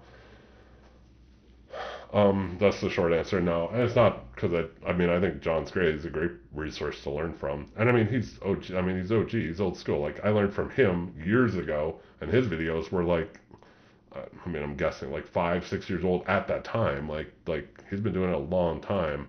So, and just a smart guy. Like you talk to him, and like he's like he knows his stuff. Like right, he's not going out on a limb. Um, Anyways, hang on. I'm gonna catch up here. Full-time trader, yeah.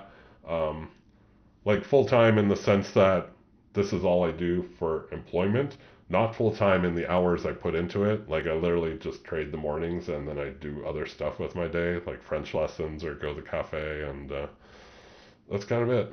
I mean, I do lots of other stuff, travel a bunch, watch YouTube. I do lots of other stuff, but yes, as far as like employment, like yeah, I trade. Like I don't have like a job like somewhere that I do now. Um, Fat Cat trades ES and NQ sometimes. Okay, yeah, that's what I thought. Like from the latest videos I did catch, that's what I thought. I like his green, like a old school, old timey accountant's like visor hat that he wears and stuff. Like it's just a funny dude. Anyways, hello world, Fernando. Hello world. Also, I owe a lot of my trading knowledge to you. Big thanks. Thank you. N3SS, but I'm guessing it's just Ness with 3 inverted. Anywho, well, I appreciate that. Min, I'm gonna butcher your name, but it's not on purpose. Minaj Siddiqui. Anyways, he made over 2 million. Big fan. Very nice. I'm not sure who we're talking about. Are we talking about Jigsaw or not Jigsaw? Fat Cat, John Grady, or someone else? I know there's a guy. No, I don't know. I won't go down a weird path. Anyways, for now, I'm almost done. That's right. I know you guys are keeping me in. I was gonna quit at 8 o'clock. I'm tempted to hang out till 9 o'clock for a specific reason. That's all I'll say. Anyways, enjoy your content on YouTube, but I'm a serious technical day trader, but I love watching the order flow. Nice. You do on Jigsaw, but I really have to have extra time. I should grass it. We were talking about this earlier. It's kind of like, as Mr. Freeze, I believe, is the one that says, it's kind of like the Matrix. It's a bunch of numbers moving up and down. It's not for everyone. I don't try to push it on people. I'm just more like, hey, here's what I do. If you want to watch and you think it's cool, be my guest. I mean, and I'm happy to explain it, but I certainly get that it's not like visually appealing, maybe, or like intuitive. And I'm not saying it's like some higher level trading. I'm just saying it's a different way of trading. So, um, John published a video. Yeah, somebody mentioned that earlier. I need to look at it. I set it to my watch list because I totally missed it. But it looks interesting. Yeah, no kidding, long pause. Yeah, I've noticed too, he's been on Twitter. I mentioned that earlier too. He's been on Twitter more lately. I mean, which is great. I'm not a big Twitter person. Like, I'm not definitely not on there, like reading people's tweets daily. He just happened to pop up. Anyways, you still trade CL? I'm gonna say no. Like, it's not that I'm against it. I really don't. Like, I couldn't tell you the last time I had a CL trade. Um, it's been a long time. I remember trading some CL last summer, but by last summer I mean 2022, not this last summer, the summer before. So it's been a while. Yeah, I just don't. I mean, I really just stick to Ultra Bond. I mean, I was gonna say for better or for worse, but I think it's for better. I enjoy it. I don't get tired of it, and it's working out all right. So. Yeah. Yeah, me. I know. I'm bashful. I'm like, what are you talking about? Made 2 million. Yeah, no, I've done all right. So, um, when are you coming to Japan? When you come to Japan for a walk? I mean, I'm not. I don't want to get excited. I was going to say, well, I'm actually, and you would think I have a trip planned or something. I don't have a trip planned, but Japan is very high on my to-do list for travels. It's funny because, like, I love traveling. I already have a bunch of trips planned, but I was watching something the other day. Jeez, I can't remember what it was. More like I've come across a lot of people that are like, you got to come to Japan. Like Japan is like, it's just a whole new world. Like you really got to experience it, and I want to.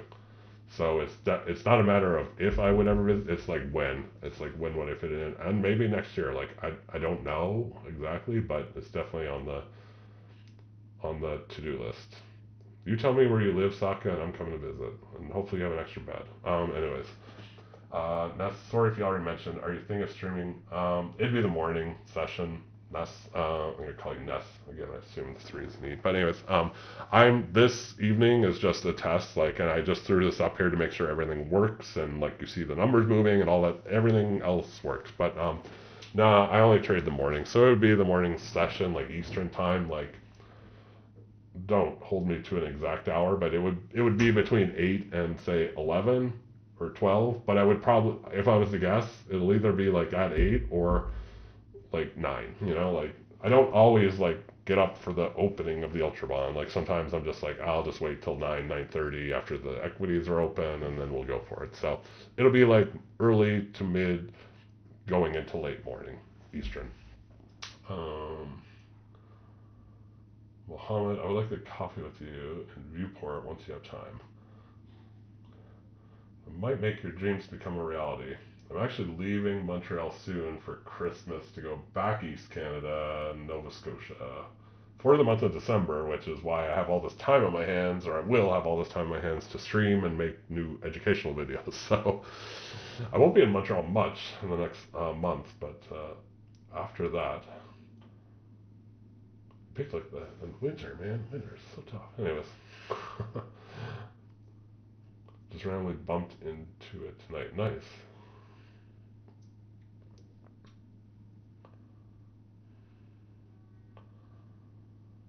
Would like to follow if it's on a regular basis.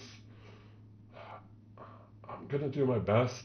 I hesitate because I feel like I feel bad. I make a lot of promises on the, not like horrible, but just like I'm gonna make videos this week for sure. I'm making trading videos, and then the week comes and I get busy doing something else or whatever, and then I honestly, there's been a few days where actually I was on it. I was like, I'm making a trading video today. Not today, but in the past. Today, I'm gonna make a video, and like there was 0 trades. I'm like, this sucks because I actually like purposely said today I'm making a video, and there's just like nothing. So I'm like, all right, well I completely picked the wrong day to declare I'm making a video. So, but that said, I'm gonna try, even if it's like a sparse schedule. At least have a schedule, like Mondays or whatever, Tuesdays or something, like Tuesday morning, Monday morning, not Friday morning. I don't trade that much on Friday mornings. A lot of days I'll just skip. Or no, a lot of Fridays I will just skip it. So, anyways, Simon, nice to see you back on YouTube. Listen to you while trying to trade your screen as it ticks up and down. Greetings from New Zealand. New Zealand. I'm coming close to you, but not quite there. In January, I'm going to Australia for a month. I'm going on a group tour, though. It's not like I'm just like hanging out and have the free will to go wherever I want. I'm going on like an organized tour of like all of Australia, based all of the cool parts of us. I don't know, but anyways, it crossed my mind to also visit New Zealand, but it's just like it's already such a long trip. Like, so I figured Australia will probably be awesome, and I'll probably want to come back. And when I come back, I could just go to the cities I liked most and go to New Zealand. So there you go. Train my mind that it's not nice. Plan to get to Chicago. I don't really have a plan to go to Chicago. It would be cool with the just trading. It's like the hub of trading, if anything. So. But I don't have a plan to go back to Chicago right now. I've got a lot of plans, especially in the winter. I don't really have any. Most of my plans involve leaving the cold parts of the world for all the winter. So I kind of have plans for the end of March that don't involve Montreal. So Australia, back to Mexico for a few weeks after that. Yeah. But you never know. Chicago, hey, Chicago in the summer, I'm sure is lovely. Bail. I remember Bail. You're commenting. We missed you, CFT. I'm here. I'm back. I never went anywhere. I was always in the same place. I just didn't post many videos and stuff.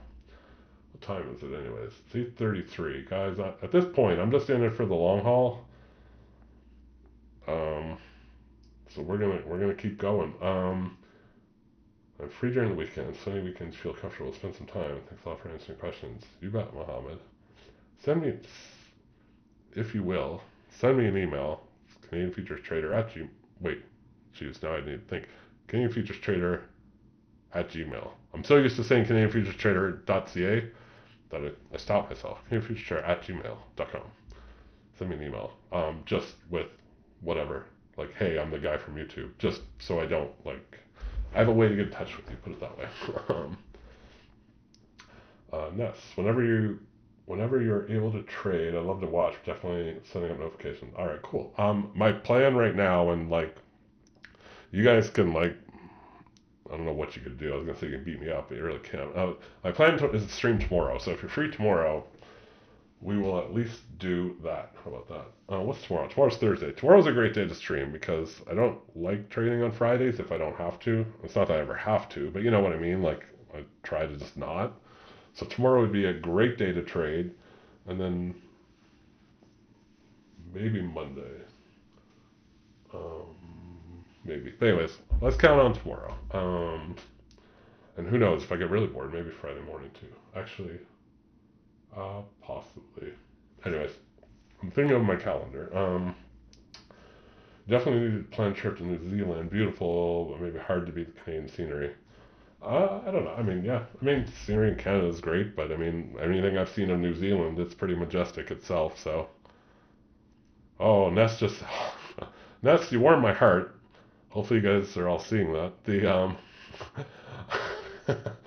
If you watch my videos, you know I love John Goblikon, the Goblin. So I set a custom thing to pop up when somebody subscribes, and I kind of forgot about it till just now when it popped up on the screen. So. That's pretty cool that it actually works. You were live test. Minaj. Are you planning to add more content? Yes. Is there a link? Okay, so wait. Okay, so Minaj. Yes. I was mentioning earlier. My plan in December, besides trying to just stream like this in the mornings, is to actually record some legitimate, like good quality trading content and build off of that. Like actually explain like stuff, like really try to put together something, like just add more, like a kind of another level of whatever free stuff I have up there. So I mean, it's all free. I never would charge for courses or anything. That's not my thing. So anyways, all that said, yes. Plan in December is exactly that. So you're in luck. I probably won't add more content to the free course. I'll just make a second course that's going to be more focused specifically on trade setups and walking through several examples and like pausing the video and explaining like, okay, here's what I see. Here's this, here's that, here's why I would enter here, here's why I wouldn't enter here. I mean, I think sometimes there's a lot of value in why, like something might look good, but like why it maybe isn't good. So anyways, that's my plan, put together all that. As far as a link to follow, I think you mean for like the live trading stuff. Not really. I mean, it's just, I mean, when I go live, if you have the alerts on for my channel, you'll get your alerts however you get them, like on your phone or whatever else. Aside from that, like I can't promise like a set, like I can't say like 8:30 tomorrow morning I'll be live. Like I will be live tomorrow morning. Let's put it that way at some point, but it'll probably be like sometime between 8 and 9 a.m. Let's put it that way. Yeah. After that, yeah, it's kind of have to set the alerts. I mean, if I really get wild with it, I'll like get a consistent schedule. You bet, Mohammed. Sounds good. Yep. And following for a year. Nice. Very cool. Give me, oh, here, we're going to try something, guys. Actually, will this work? I'm going to go get some water, and it's only going to take me about 30 seconds, but I want to try this. Oh, see if this works.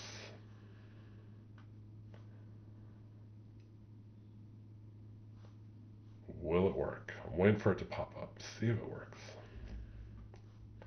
We're experimenting. Remember, this was the whole, like, test. Oh, it worked. Look at that. Be right back. Awesome, guys.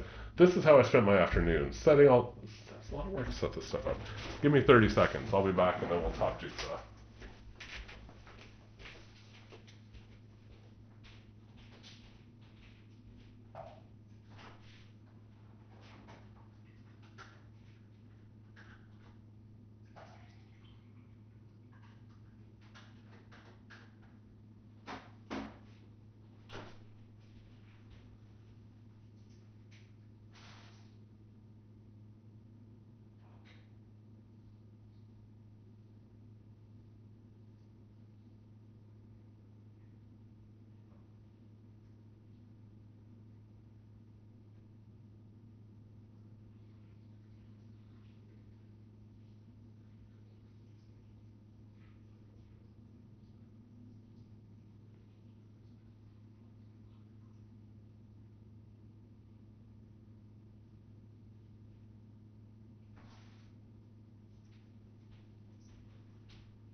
we're back. Let's change this. Here, I'll show you the only other screen that I programmed. It's for the start of streams. It should pop up in a sec.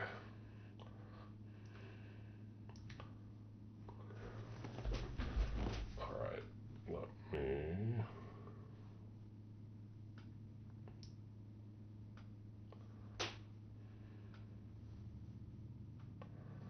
There we go. Starting soon. We'll use that tomorrow. Anyways, let's see. Nice. I love Jigsaw, obviously. It's like my main kind of tool.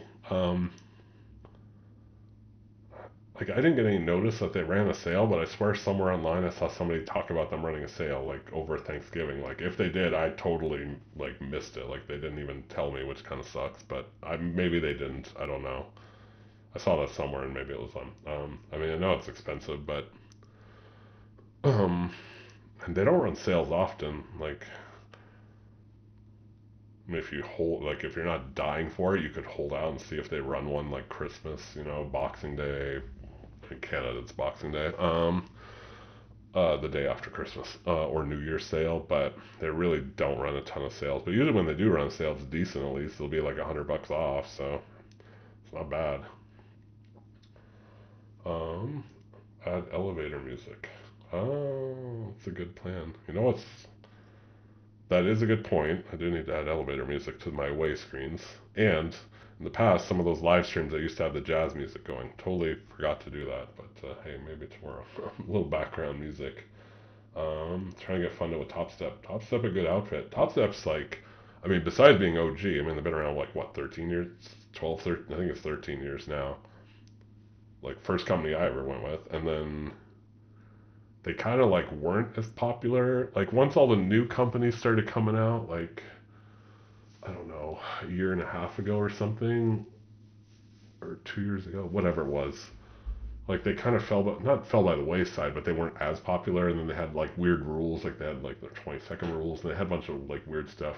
But now, it's like they took it back by storm. Like, they got their Top Step TV and their Top Step X platform, which I haven't seen yet, but I've seen it on other people, but I haven't tried it. And just, the Top Step TV and just the whatever, all the changes they made, the pricing, like they dropped the prices. Back in my day, when I first started, seriously, I remember paying full price for like a 300K with like not Profit, One Up. Like, it was like $600 or $500 or something. It's crazy. Anyways, the point is that, yeah, prices have really come down. And yeah, Top Step's now like competitive with the pricing, which is awesome. So, no, I like Top Step and what they do. Yeah, Ness is 100% right. So it's like, yeah, you pay for the software, which is whatever it is, $479, I want to say. And that's where like $100 off would be pretty keen if they did that. And then, yeah, the live license, you can either pay by month $50 or pay for a year up front, it's $500, but that's like every year. And yeah, that hurts. Like, that's it definitely seems excessive when it's like, but whatever. It is, it just is what it is. We were talking about expenses earlier. There you go. There's another expense for the old tax return is my $500 a year live license for Jigsaw, which I just paid like last month. So have it on my calendar every year to remember. I think it automatically renews, but just so I remember in case it doesn't. Jazz is great for trading. I agree. It's like relaxing and just like no words, at least the jazz I listen to, just like background music, it's relaxing, just kind of something there, adds a little something. So, let's see, sorry, I'm catch up here. Hey man, okay, niche future trading journal. Hey man, nice to see a successful Canadian. How long did it take you to break even trading this style, reading the tape?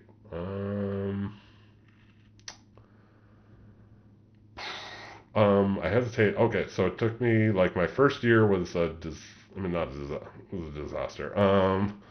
First year was tough like anyone else, but I didn't necessarily, the first, like, several months, I was just doing charts, like anyone who was new, like, all I knew was charts. I would say it was, like, maybe 4 to 6 months in when I discovered this, and still, I was still unprofitable at that point, and then but it started clicking a lot more. Like it definitely helped, I think. Um, so I would say like it took a good additional 6 to 8 months to like get profitable. In part, just like I don't attribute it to like switching to this style.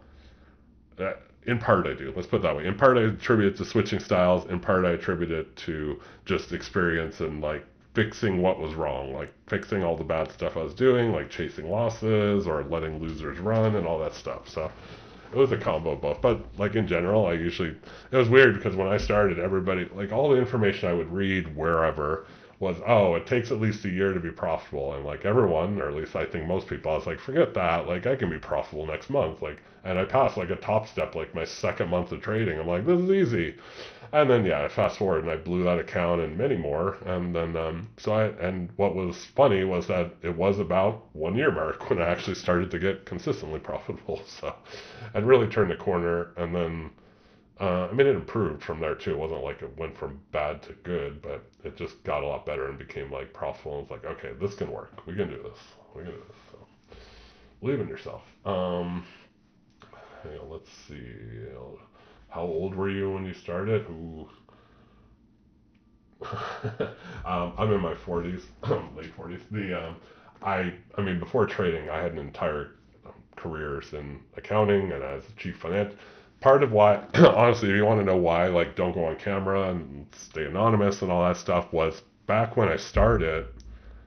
It's not even so much a factor now. Now it's just what I do. But back when I started, I was still in I was in management consulting, and I worked for like a few different publicly traded companies. So it's like I didn't want clients like haphazardly finding me as a trader online and thinking, wait, this guy who's our, management consultant guy is also like trading futures. Like I just didn't want any overlap there. So I was like, I'm going to keep the CFT stuff.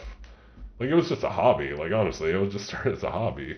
I started the site, I started the YouTube channel as a hobby. I was like, I'm just going to stay anonymous because I don't want any of my clients on the management consulting side to find me. But then, the COVID days come and I just, like, honestly, I liked futures trading way more. I was kind of tired of consulting. So as, like, contracts ended and stuff in consulting, I just let them expire and not renew and not get new clients and just transitioned into trading futures. I already forget what the question actually was. Oh, how old was I when you started? So all that said, the point was I had a whole career in management consulting and accounting and CFOing all before this. So I started like when I was like, I don't know, 44 or something. Um, so yeah, not young. Like I know most traders, like I interact with people, they send me emails, like see them on Discords, like, in their 20s, all that type of stuff. But no, I started much later, but I mean, I already had like a general background of like not futures, but I knew what futures were, and I like traded options. I take that back, like not hardcore traded options or anything, but I aware of market and market flow and blah blah blah. So hopefully that helps. And Tom G, are you dreaming? Sorry, now I'm losing my voice. We've been live for like 2 hours, guys. We're gonna pop in a halls here to work on the voice. Yes, CFT Live, and I mean your dreams come true, and maybe I'm not even gonna say maybe tomorrow morning as well. Planning on streaming, so and who knows, but planning loose plan. I hate saying it, like, but yeah, like probably plan on streaming trading more often, or considering I almost never did it in the past. So it's not more often; it's just start doing it type of thing. Right, guys, if there's a lot of clicking and clacking, it's because I'm chewing on a halls. I don't think I put it on Instagram. Yeah, I got Invisalign this like a week ago. Literally, it was a week ago. It was last Thursday. So I've got like these Invisalign things in my mouth now. So if I also talk like just slightly off, you're like, CFT, are you drunk or do you have a lisp? It's the Invisalign retainers I have in my mouth. So anyway, especially now with the candy in my mouth or halls. Those Jigsaw comments were from an email I got. I missed. I'm out of the loop, but whatever. We'll figure it out.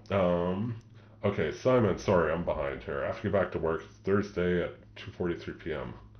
Where do you live? You must. Where do you live? You live somewhere? Oh, New Zealand. Right? You're in New Zealand. Guys, it's late. I'm not trying. It's not that I'm like trying to like be like, oh, where are you? No, it's.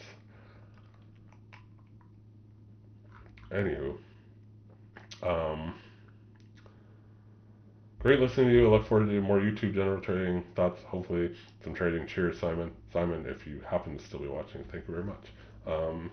Minaj. I don't even think I'm saying it. Minaj. How long, how long you had to watch the Jigsaw before it all starts to make sense? It was tough at first. Like honestly, even watching like videos like John Grady and whoever Fat Cat, and also when you sign up for Jigsaw, there's like or there, I think this, yeah, it's still there. There's like hours, like 10 hours or something of training videos you get access to. It still was just like, good grief. Like just setting it up, like to look like how you want it to look, like was a learning curve. So let alone actually using it to trade, but piece by piece. Like I just kind of, I'm good at, or I enjoy learning by like doing it. So like it's like I had enough knowledge to be like, okay, let's figure this out and start clicking on stuff like, oh, okay, that's how you do it, and then watching the training videos. So, but the point is, there's a bit of a learning curve. I'm definitely not gonna lie about that. I don't remember how long. It's not like it was a day though. It was like a week. I don't know, 2 weeks. Like I don't quite remember. Like it wasn't so long that it was prohibitive, but it wasn't a day either. Like it definitely took some learning and figuring out.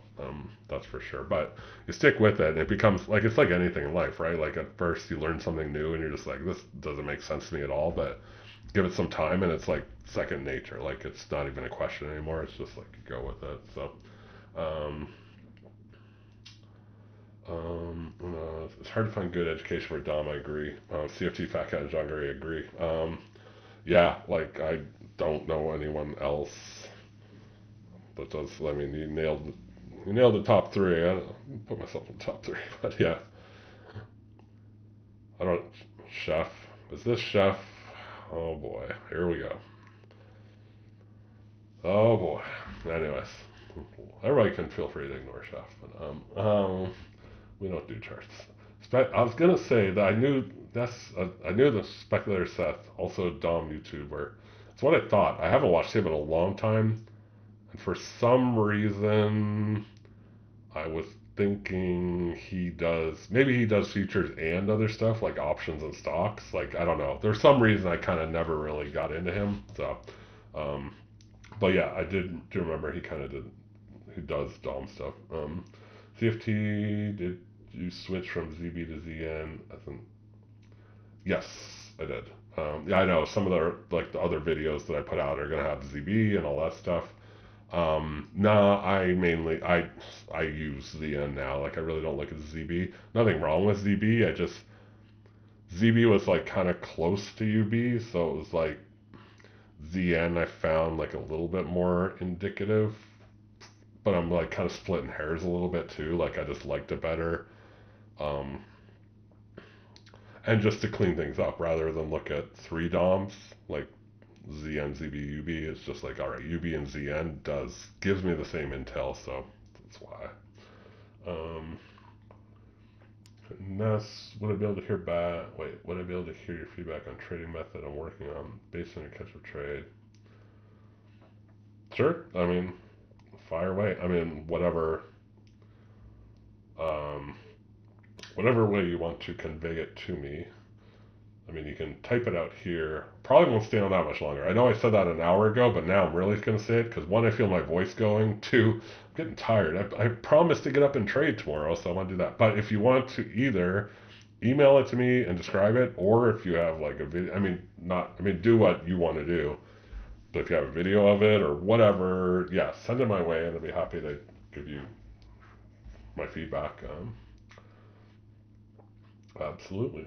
I mean, I basically took, I always give credit, I did earlier, but to John Grady, like I kind of learned from John Grady, but took what he did and then kind of modified it to like what I wanted to do. And like it sounds like, it's kind of the same thing, right? Like you're going to say, okay, CFT does this, but I kind of like doing that. Let's kind of pair them together type thing. How did you create the strategy you have on your course? I've used software and FX to backtest systematic stuff. I'm not too experienced. just it's kind of actually what I kind of just said. Like I learned from John Grady. He had several kind of I don't know, setups or just ways of looking at the market. I took those and kind of applied them to Ultra Bond, and then over time figured out what worked best, and then I kind of focused just on those. So it's like I literally pared it down to like the ketchup is the one that I gave them cool. Well, I don't know if it's a cool name, but I gave them names just for easy reference, right? Rather than say that trade where you do the thing with the one thing and the other. Like no, it's just the ketchup. That's like okay, I know what you're talking about. So yeah, like I just kind of designed those. I didn't really back test or anything. Like it's just doing trial by fire. I mean, over the years, kind of figured out what worked. Um, so the videos in the course are just kind of showing that, and then that's what I mentioned earlier. December, I'm planning on making more videos to kind of like further elaborate on all that stuff. But ketchup's definitely the one that seems to get like the most comments, and it's probably the one I use the most. That and break low, break highs, or what I really like is when it like is a catch up and it catches up, and then it breaks the lower high, and it just like keeps running. Like those are the best days. But anyways, um, let's see. We're coming up on a very special time here, guys. Give me a second. Um, just need to check something.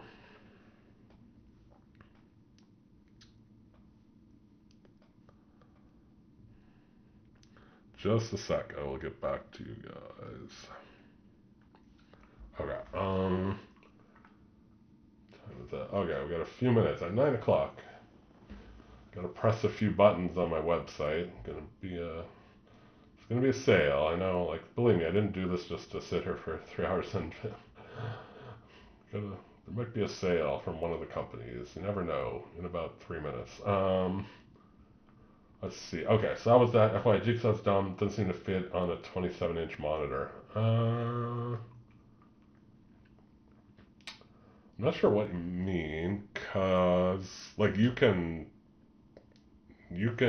do it, make it as big or small, or change the fonts as you want. So like it depends too on how many like John Grady has his like full vertical like up and down the entire screen. I kind of have this that you're looking at setting up like kind of four by what would be 4x4 if there was a eighth one. Um, but so yeah, I'm not. That's interesting. I don't know about the 27-inch. Uh, Gary says I've used price action mostly. I watch your videos, hoping to learn more about Dom approach.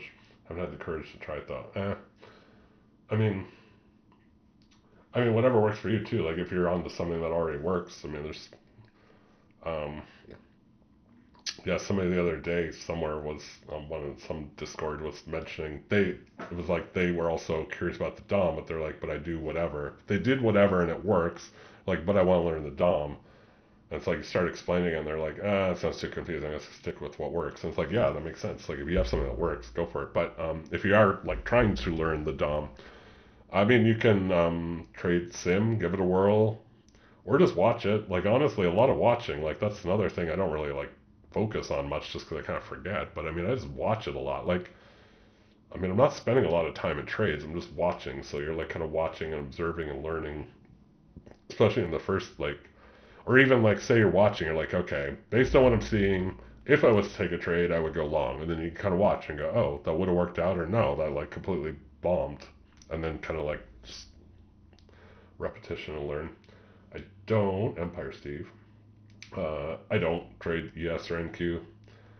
Trade the Treasury is kind of the opposite of NQ. I like to say. I mean, they're slow, deep order book. Yeah, I know most people do trade ES and NQ. It's just not my thing. I mean, yeah, I just stick to the Treasuries, honestly.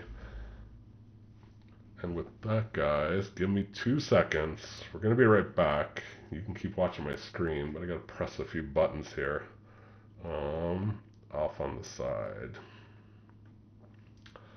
Since it's 9 o'clock, I'll just tell you guys the buttons I'm pressing. Apex, it's not as exciting as this 90% off, but they're starting their 71%, which I think is a weird number, but 71% lifetime discount sale again starts literally now. So And if you're wondering how I knew, it's because I'm psychic. So I need to press a few buttons real quick here on my website just to have it update. It's my commitment. I try to be the first one. It's not even about being the first one. I just try to make sure my site's like up to date, whatever the current sales are, that it's correct. Hang on though, I will get back to your questions. If you're on the email list, you got an email already. I got an email. I got to send myself an email just so I make sure it works. My worst nightmare was a year ago when the email sender thing like got stuck on a promo and it sent it like over and over and over, and I couldn't, like, I just like it wouldn't stop, and I don't know what, I couldn't stop it. Eventually I had to just cancel the service. Anyways, that's an aside story.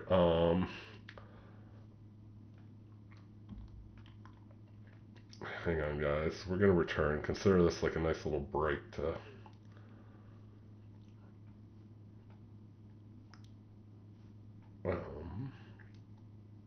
for me to regain my voice and click a few buttons.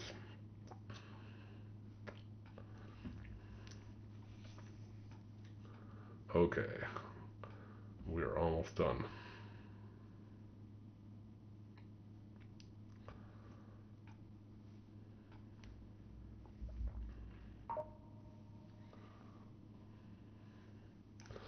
All right, let's return.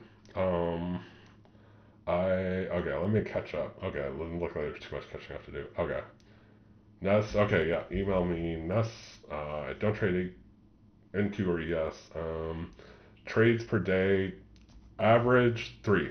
It's between 0 and, I said 4 earlier. Some days 5, but I mean really, it's, I would say 2 or 3 would be a very normal day. Like, it's not often I have 0. It's definitely not often I have 5. There's usually at least 1, but 2 to 3 would be normal. I don't have a Discord, Gary. I don't. I just never.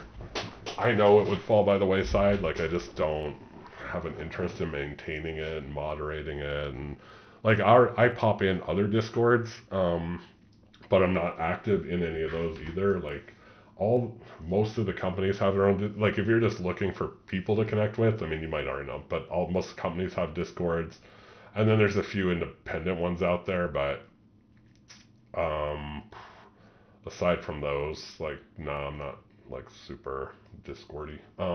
Anyways, Fat Cat does. Fat Cat's one that I belong to, and I swear I like never look at it. And in part I don't look at it because there's so much activity. It's like it would be impossible for me to like stay up to date on it if I'm only gonna look like once in a while. So, um, oh, Fat Cat, you guys probably already talked about this. I should catch up. Yeah, check out Fat Cat on YouTube. Hang on, I'll just find the link to his channel. Give me a second. So I learned mainly from John Grady, but Fat Cat is another fantastic resource, and he's a hilarious person. I almost like the fact that he's hilarious more than the fact that he has trading stuff. But he uses Jigsaw, Depth of Market. He does more like NQ and ES, as someone mentioned earlier. So he has his own, it's not his own takes, but it's just whatever. If you want more like depth of market trading stuff, okay. Here's Fat Cat's YouTube channel. If you're interested, tell him I said hello. He's a cool guy. I mean, it's funny. I haven't really talked to him one-on-one much. I think I did like once, but anyways. But yeah, he's a depth of market trader. Sorry, I'm catching up here. Yeah, Cookie Monster. Yeah, I mean, exactly. I mean, it's tough. I mean, any sale they run other than 90% or more is just going to be like, oh, bummer. So I don't know what to tell you. At least it's better than 50%, but whatever. Sale's a sale, I guess. Yeah. So Fat Cat's a Dom trader. John Grady is a different person. John Grady you can find under, yeah, no BS. You already know. That's John Grady. Saka, you're welcome. Go back to work. I'll visit you in Japan. I'm sleeping at your place. I hope you don't mind. Did I trade today? I did, but not much because I had French lessons mid-morning. So I traded from like, I don't know, 9 to 10, somewhere in there. So not a bunch today. RC88KW. Just dropping a note to say thank you. If it wasn't for you and your videos. Man, RC88 with the abbreviations. I'm old. Anyways, no, I can hang. I'm cool. It's like that meme or that little hello fellow students. Anyways, I wouldn't have taken a second look at Jigsaw. So my best decision. That's good to hear. Switching from charts to Jigsaw and just utilizing only Dom. I love it. I mean, it's worked well. I mean, it's worked great for me. I love it. Like, I don't try to push people towards it by no means, but if they see my stuff and are like, hey, that makes sense, that's kind of what happened to me. I'm glad they're inspirational. No, that's fantastic to hear. Brandon Weddle says, cool. And I agree.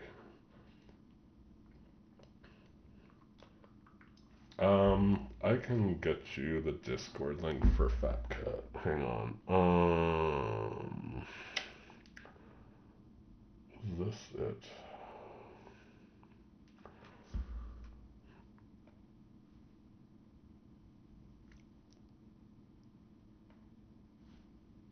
Ah, shoot. Okay. I was gonna do it from Discord, but he has it disabled to where I can't, like, create my own. Hang on. You just hang on. Oh, shoot.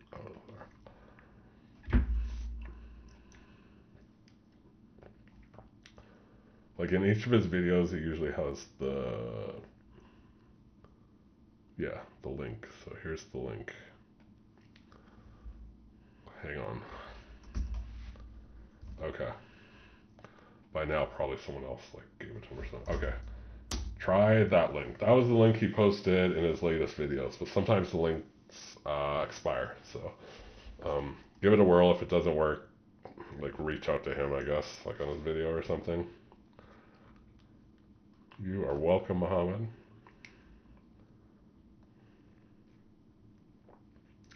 Trying to think here while I'm looking at Discord.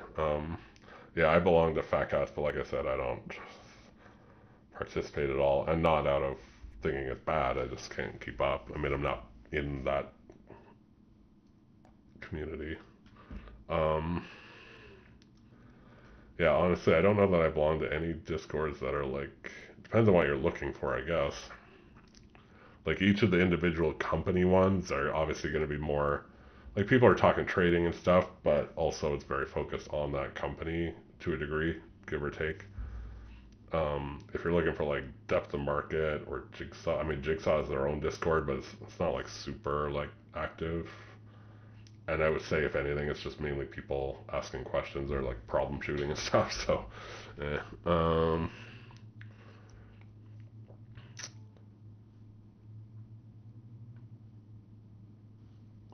then Mighty Ox. I don't know if any of you guys follow Mighty Ox. Links, hang on.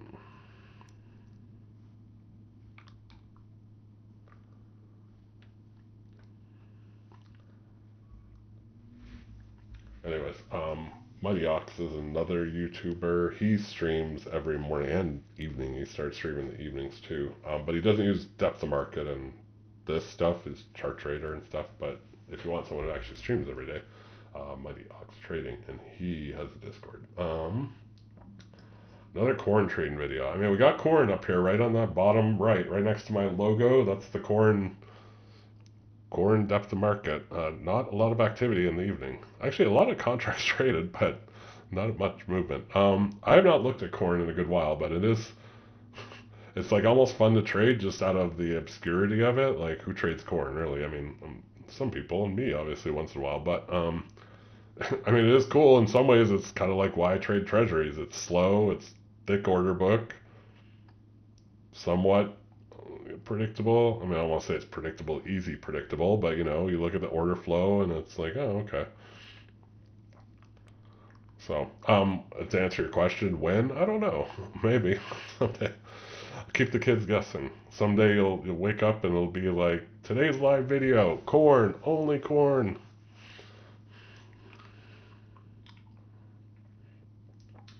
You ever thought about having your own page site for people to learn from your thought process? You'll pay. I appreciate the enthusiasm. I no, I just never like to me like there were so many like when I started. I mean, still there's so many people like charging for courses and stuff, and most of them were just junk or just like repurposed stuff or just stuff that's like easy to figure out yourself like easily for free on YouTube. Like um, that I didn't want to create some paid course in part.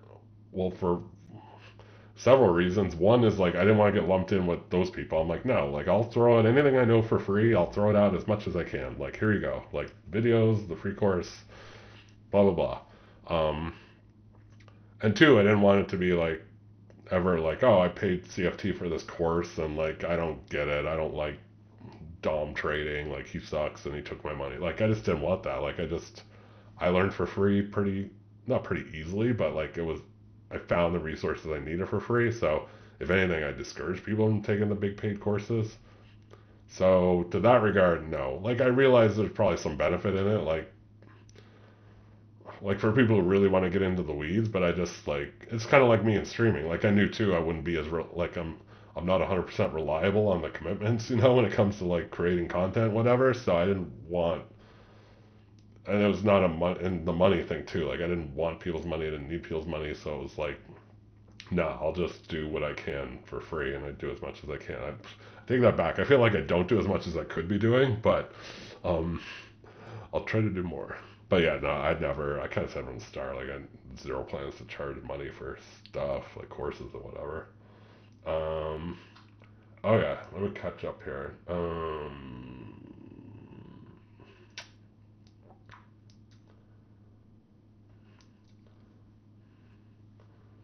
Red Redoy Rashid, hello.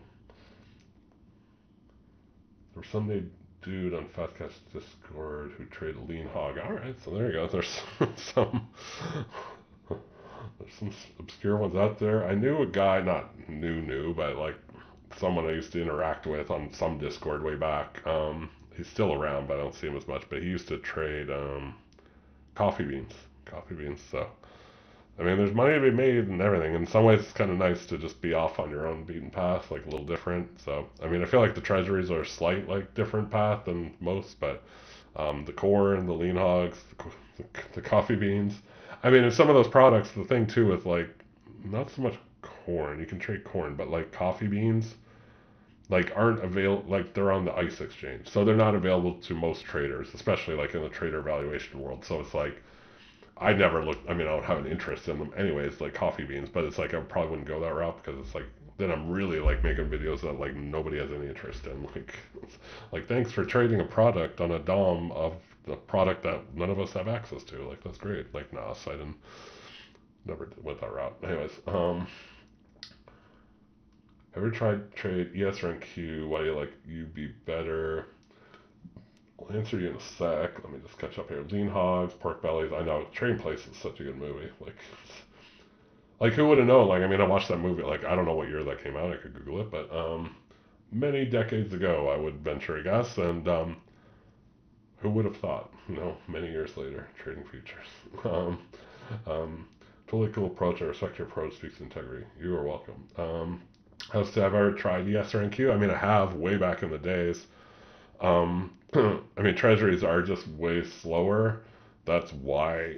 So it's kind of like there's this umbrella of futures trading and products, but within that umbrella or under that umbrella, like the different products like have their own ebb and flow. I mean, I'm not saying anything groundbreaking here, but NQ just moves way too fast. Like I'm not like charts didn't speak to me, but the depth of market did, and the depth of market works better with a deep order book, which is what the treasuries have. Like if you look at the ZN depth of market, like you can see like every price level, there's like limit orders on the books for over 1,000 contracts. Whereas you look at NQ, which is on the far left, it's like under 10 contracts. Like it's so easy. And I mean that's in part why it moves so fast. But um, for what I like to do, I need the deeper order book so you can really like watch the order flow and like for me it just spoke more to me, and I'm not that's like why I'm if I'm like hesitating, like I'm not trying to say NQ is bad or anything. I'm just saying for me, it spoke more to me to trade a deeper order book, a slower moving product, but trade it with some size. You know, like you trade 10 contracts of Ultra Bond, it's like over $300 a tick at that point. So, you make 3 ticks, it's like $900. Like it's quick. I mean, it's very jumpy then. Like it's very step like, right? Like it's like you make 300, 600, 900 each tick, or you lose 300, 600, 900 each tick. But um, that's what I prefer, and just like keep it tight, I guess. Like yeah, it's like we're making 3 or losing 2, and on the next trade. Anyways, Mazar Ali. I remember some time ago you said that you were trying to automate your strategy. Uh, no, I mean I'm trying to remember when I would have said that, and I probably did say something like that. No, I never got too much into audit. I like ventured down that road a little bit. I'm sure actually it's coming back to me. I remember like this in videos or whatever. I never did. I think I tried and it just wasn't. And the reality is I just it's kind of like going back to I like just being in there and doing the trades myself. Like sure, there's probably value if you could really like nail it down and automate something, but I wasn't having any luck with it. And I just at some point was like, you know what, like I already like I'm on to something. Like I just like trading myself, like just doing it. So now I abandoned the whole automation route. And honestly, I haven't. I mean, I hate to say it. I mean, if there's great like algo traders out there, actually, I do know at least one algo trader who legitimately seems to be successful. Um, but aside from him, but not in like a huge way. It's not like he's making like millions every day. It's like slowly grind, like it's reliant, like over time it's working, but it's not like every day is like a home run or anything like that. Um, so the long answer to your question is no. I started down that road. It didn't really work, and I just kind of gave up on it because I was like, I don't even know if I'm that interested in this. Like I'd rather just trade myself. Um, Gotta have something to do with my day. Let's see. Please ignore. If you already responded to my previous question, I would like a comment on it. Neon, I missed. Wait, please ignore if you have already responded to my previous. Any sound?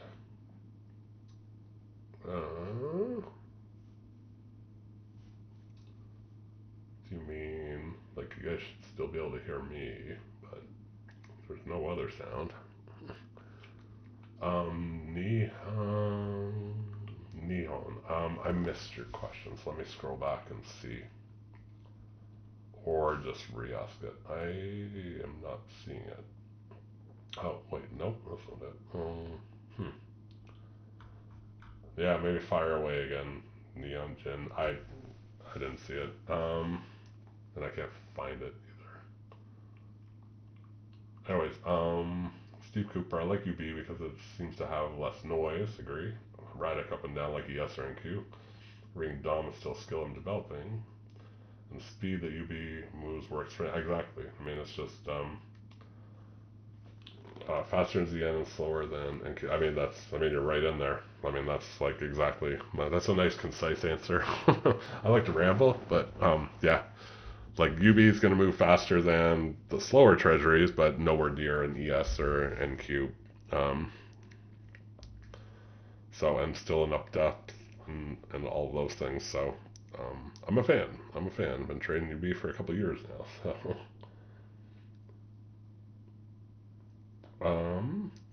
I do. Minaj. Yeah, I still trade my own account. I have a couple accounts. Well, uh, I have one main account that's mine that I trade. I do have accounts at a couple brokerages, but I don't really actively. They're just kind of there. Whatever. Like I have an IndiTrade brokerage account, which already know the Canadians are gonna say, "How'd you open that?" It's because I used to live in the U.S. So when I lived in the U.S., I had an IndiTrade brokerage account, and it's still open. But I don't use it. I use Interactive Brokers now because I'm in Canada, and the margins are ridiculous. But that's my own personal account. But I also have The funded trader accounts. I find myself just trading my own account more in general. Just what it's, I don't know. It's rewarding. I don't know. I mean, they're all rewarding at the end of the day. Trading is trading, but yeah, I've been digging the interactive brokers account lately.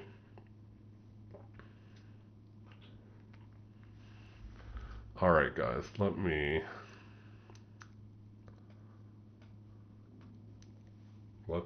9:20, 10 more minutes, 9:30. Let's call it quit. We were gonna call it quits at 8, and then it got to 8:30. I said, oh, let's hang out till 9. Now it's 9:30. Or it's gonna be 9:30. Calling it quits at 9:30. Get a nice early night's sleep, and then stream tomorrow morning. Actually, do some trading. Looking forward to that.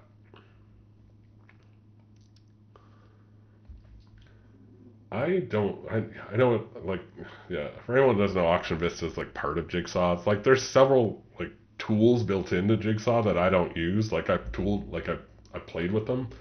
I don't use them. Not for the treasuries. Like I've looked at them before, out of like on a whim, or if I'm bored, I'll be like, all right, let's look at ES and let's bring up Auction Vista and take a look see at it. But no, I don't like actively use them, but I know what you mean, and like all the little gauges and stuff, and like bars that move, the power bars and stuff. Like I have, like, here's the thing, I've tried using that stuff, and then it's like I find it's just more stuff. Like it always comes down to like all I need is the two DOMs. Like I'm good. So I'm sure they're useful tools, and they probably are more useful tools for like an ES. I'm gonna say, like, I don't know, but now the Treasury is kind of stuck with going old school, just the DOMs. TN. You know what? I haven't seen TN mentioned in a good while. I did in the past, but in the past being years ago, like 2 years ago, like kind of after I got into treasuries and was toying around with the different treasuries to figure out like the sweet spot. So kind of before I settled on UB, I did trade some TN as well, and I honestly don't know why I stopped. I think I just kind of got into UB and stuff. Like honestly, don't, and I haven't looked at TN in forever. Um, so so no. So the answer is no. I don't trade TN, but I know what you're talking about. Most people would be like, "What's TN?" The but no, I haven't traded in a while, and honestly, I have no idea what it looks like these days. I'll have to look. Maybe tomorrow. Um, Start trading at 8:30 or wait a bit. Depends on the day. There's no set time. I will say this, like the U.S. Treasury market opens at 8:20, so I usually don't trade like right then. Like I don't want to be in a trade as the market's opening. So it either is like I'm in well before, like not well before, but say 8, like I'm already in there and I'm trying to be like out before the market opens just so I can see what happens.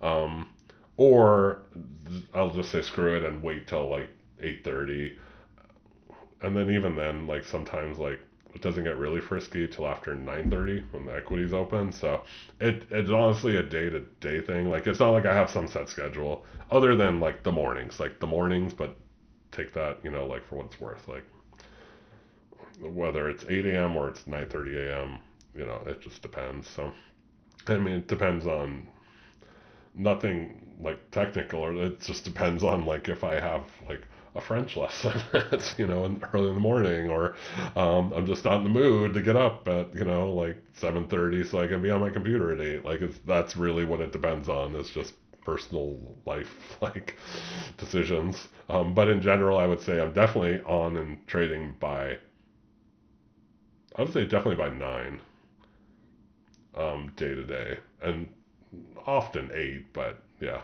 Anyways, hopefully that answers your question. It's a very kind of I don't know how to say it.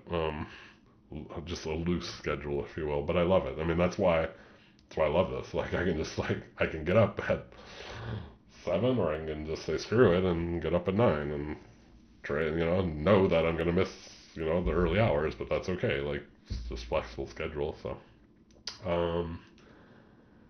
Mr. Freeze says discount. I don't know what you want to discount on. I don't know if you're calling TN discount. TN's not discount, but no, I'm not sure what you want to discount on. Let the man rest, I agree. Oh, this is a long stream. Jeez. Oh, yeah, I outdid myself. I seriously thought I'd be on for like 10 minutes to make sure all this stuff works fine. You know, the little symbols show up, all the little goblin shows up when somebody subscribes, all that stuff. But here we are, 2.5 hours later, I believe. Somewhere around that, which is crazy. Maybe really outdid myself. Tomorrow I'll be like, all right, we're trading for an hour and that's it. I'm getting the hell out of here. No, we'll see. We'll see. As long as I'm online trading tomorrow, I'll be live streaming. How about that?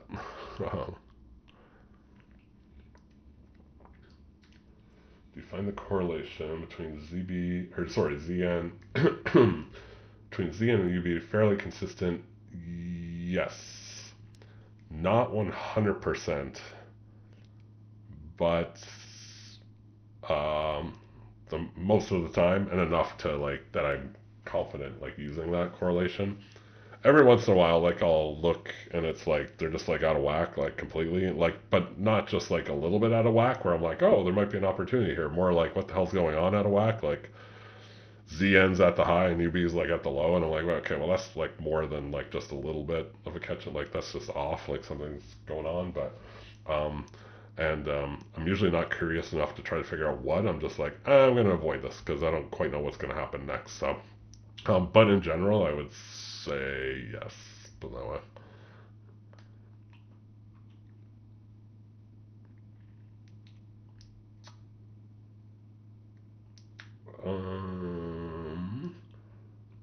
Not 100% sure what you're talking about, Mr. Reese. I mean, at 9, Apex launched a sale. If I said discount, or that was probably what I was talking about back then. Um, that's about it. That's all I can think of as far as discounts. Does UB usually trail the moves? Um, wait, Buzz. Yeah, and see, that's where sometimes it's a little goofy, because normally I would expect UB to, like, trail ZN. So, like, ZN, and again, it's not like it's 100% of the time. It's where, like, the finesse kind of comes in, I guess. I don't know, the magic crystal ball. But, yeah. So usually, like, I'll see ZN, like, right now even. Like, I don't like trading the evenings, and I'm ready to get off here soon. But, like, right now, like, literally right now, so ZN is down at 10 and 1/100ths. You know, it's not the price that's at. It's near the bottom of its little range, right? And UB is like low in its range, but it's not like at the bottom tick or two of it. So if this was like the morning and something, I might be eyeballing like a little catch-up action. But where I would expect then like UB to continue to tick down, but excuse me, the finesse in it is that like ZN really isn't like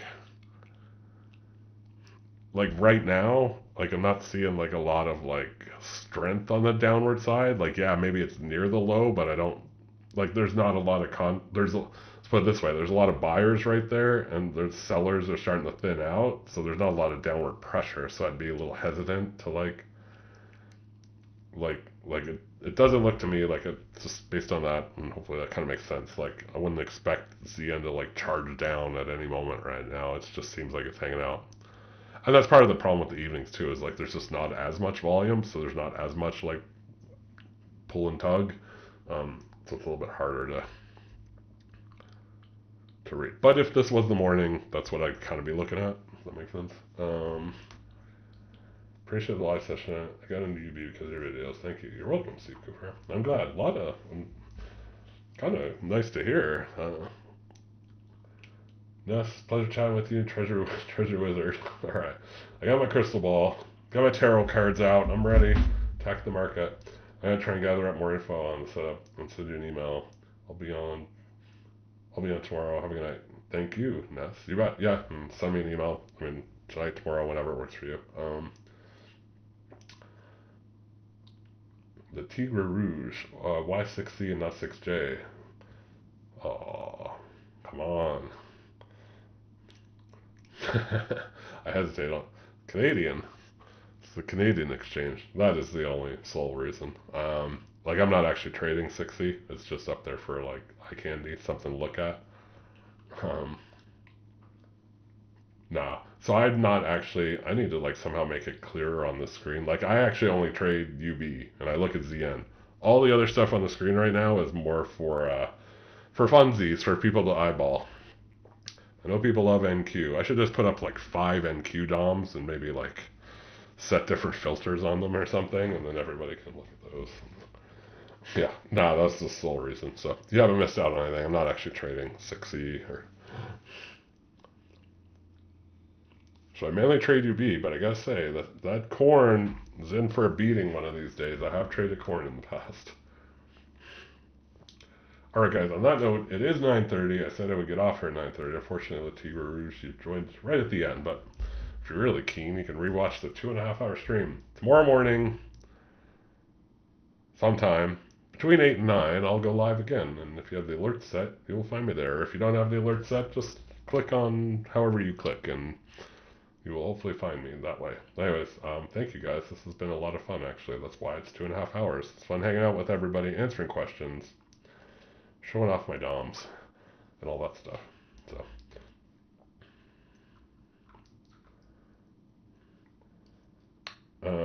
I'll answer lots of questions. How long did it take me to master UB? That's a tough one. Month, months? I don't know. I honestly don't really remember. Like, I kind of transitioned into the DOM at the same time I kind of transitioned into Treasuries, but for a while I was trading like ZB and ZN and just kind of watching UB, and at some point I started trading UB. So to master it, that's hard to say. I would say um, not days for sure. Probably not. I'm gonna say months. Probably months. Maybe it was like 1 month or 3 months. I don't quite remember, but a long time. I mean, well, relatively. It's not like I just started trading and it's like, oh, this is great. I'm good to go. Trade golf. No trades tonight. Nah, today was just a test. Excessively long stream.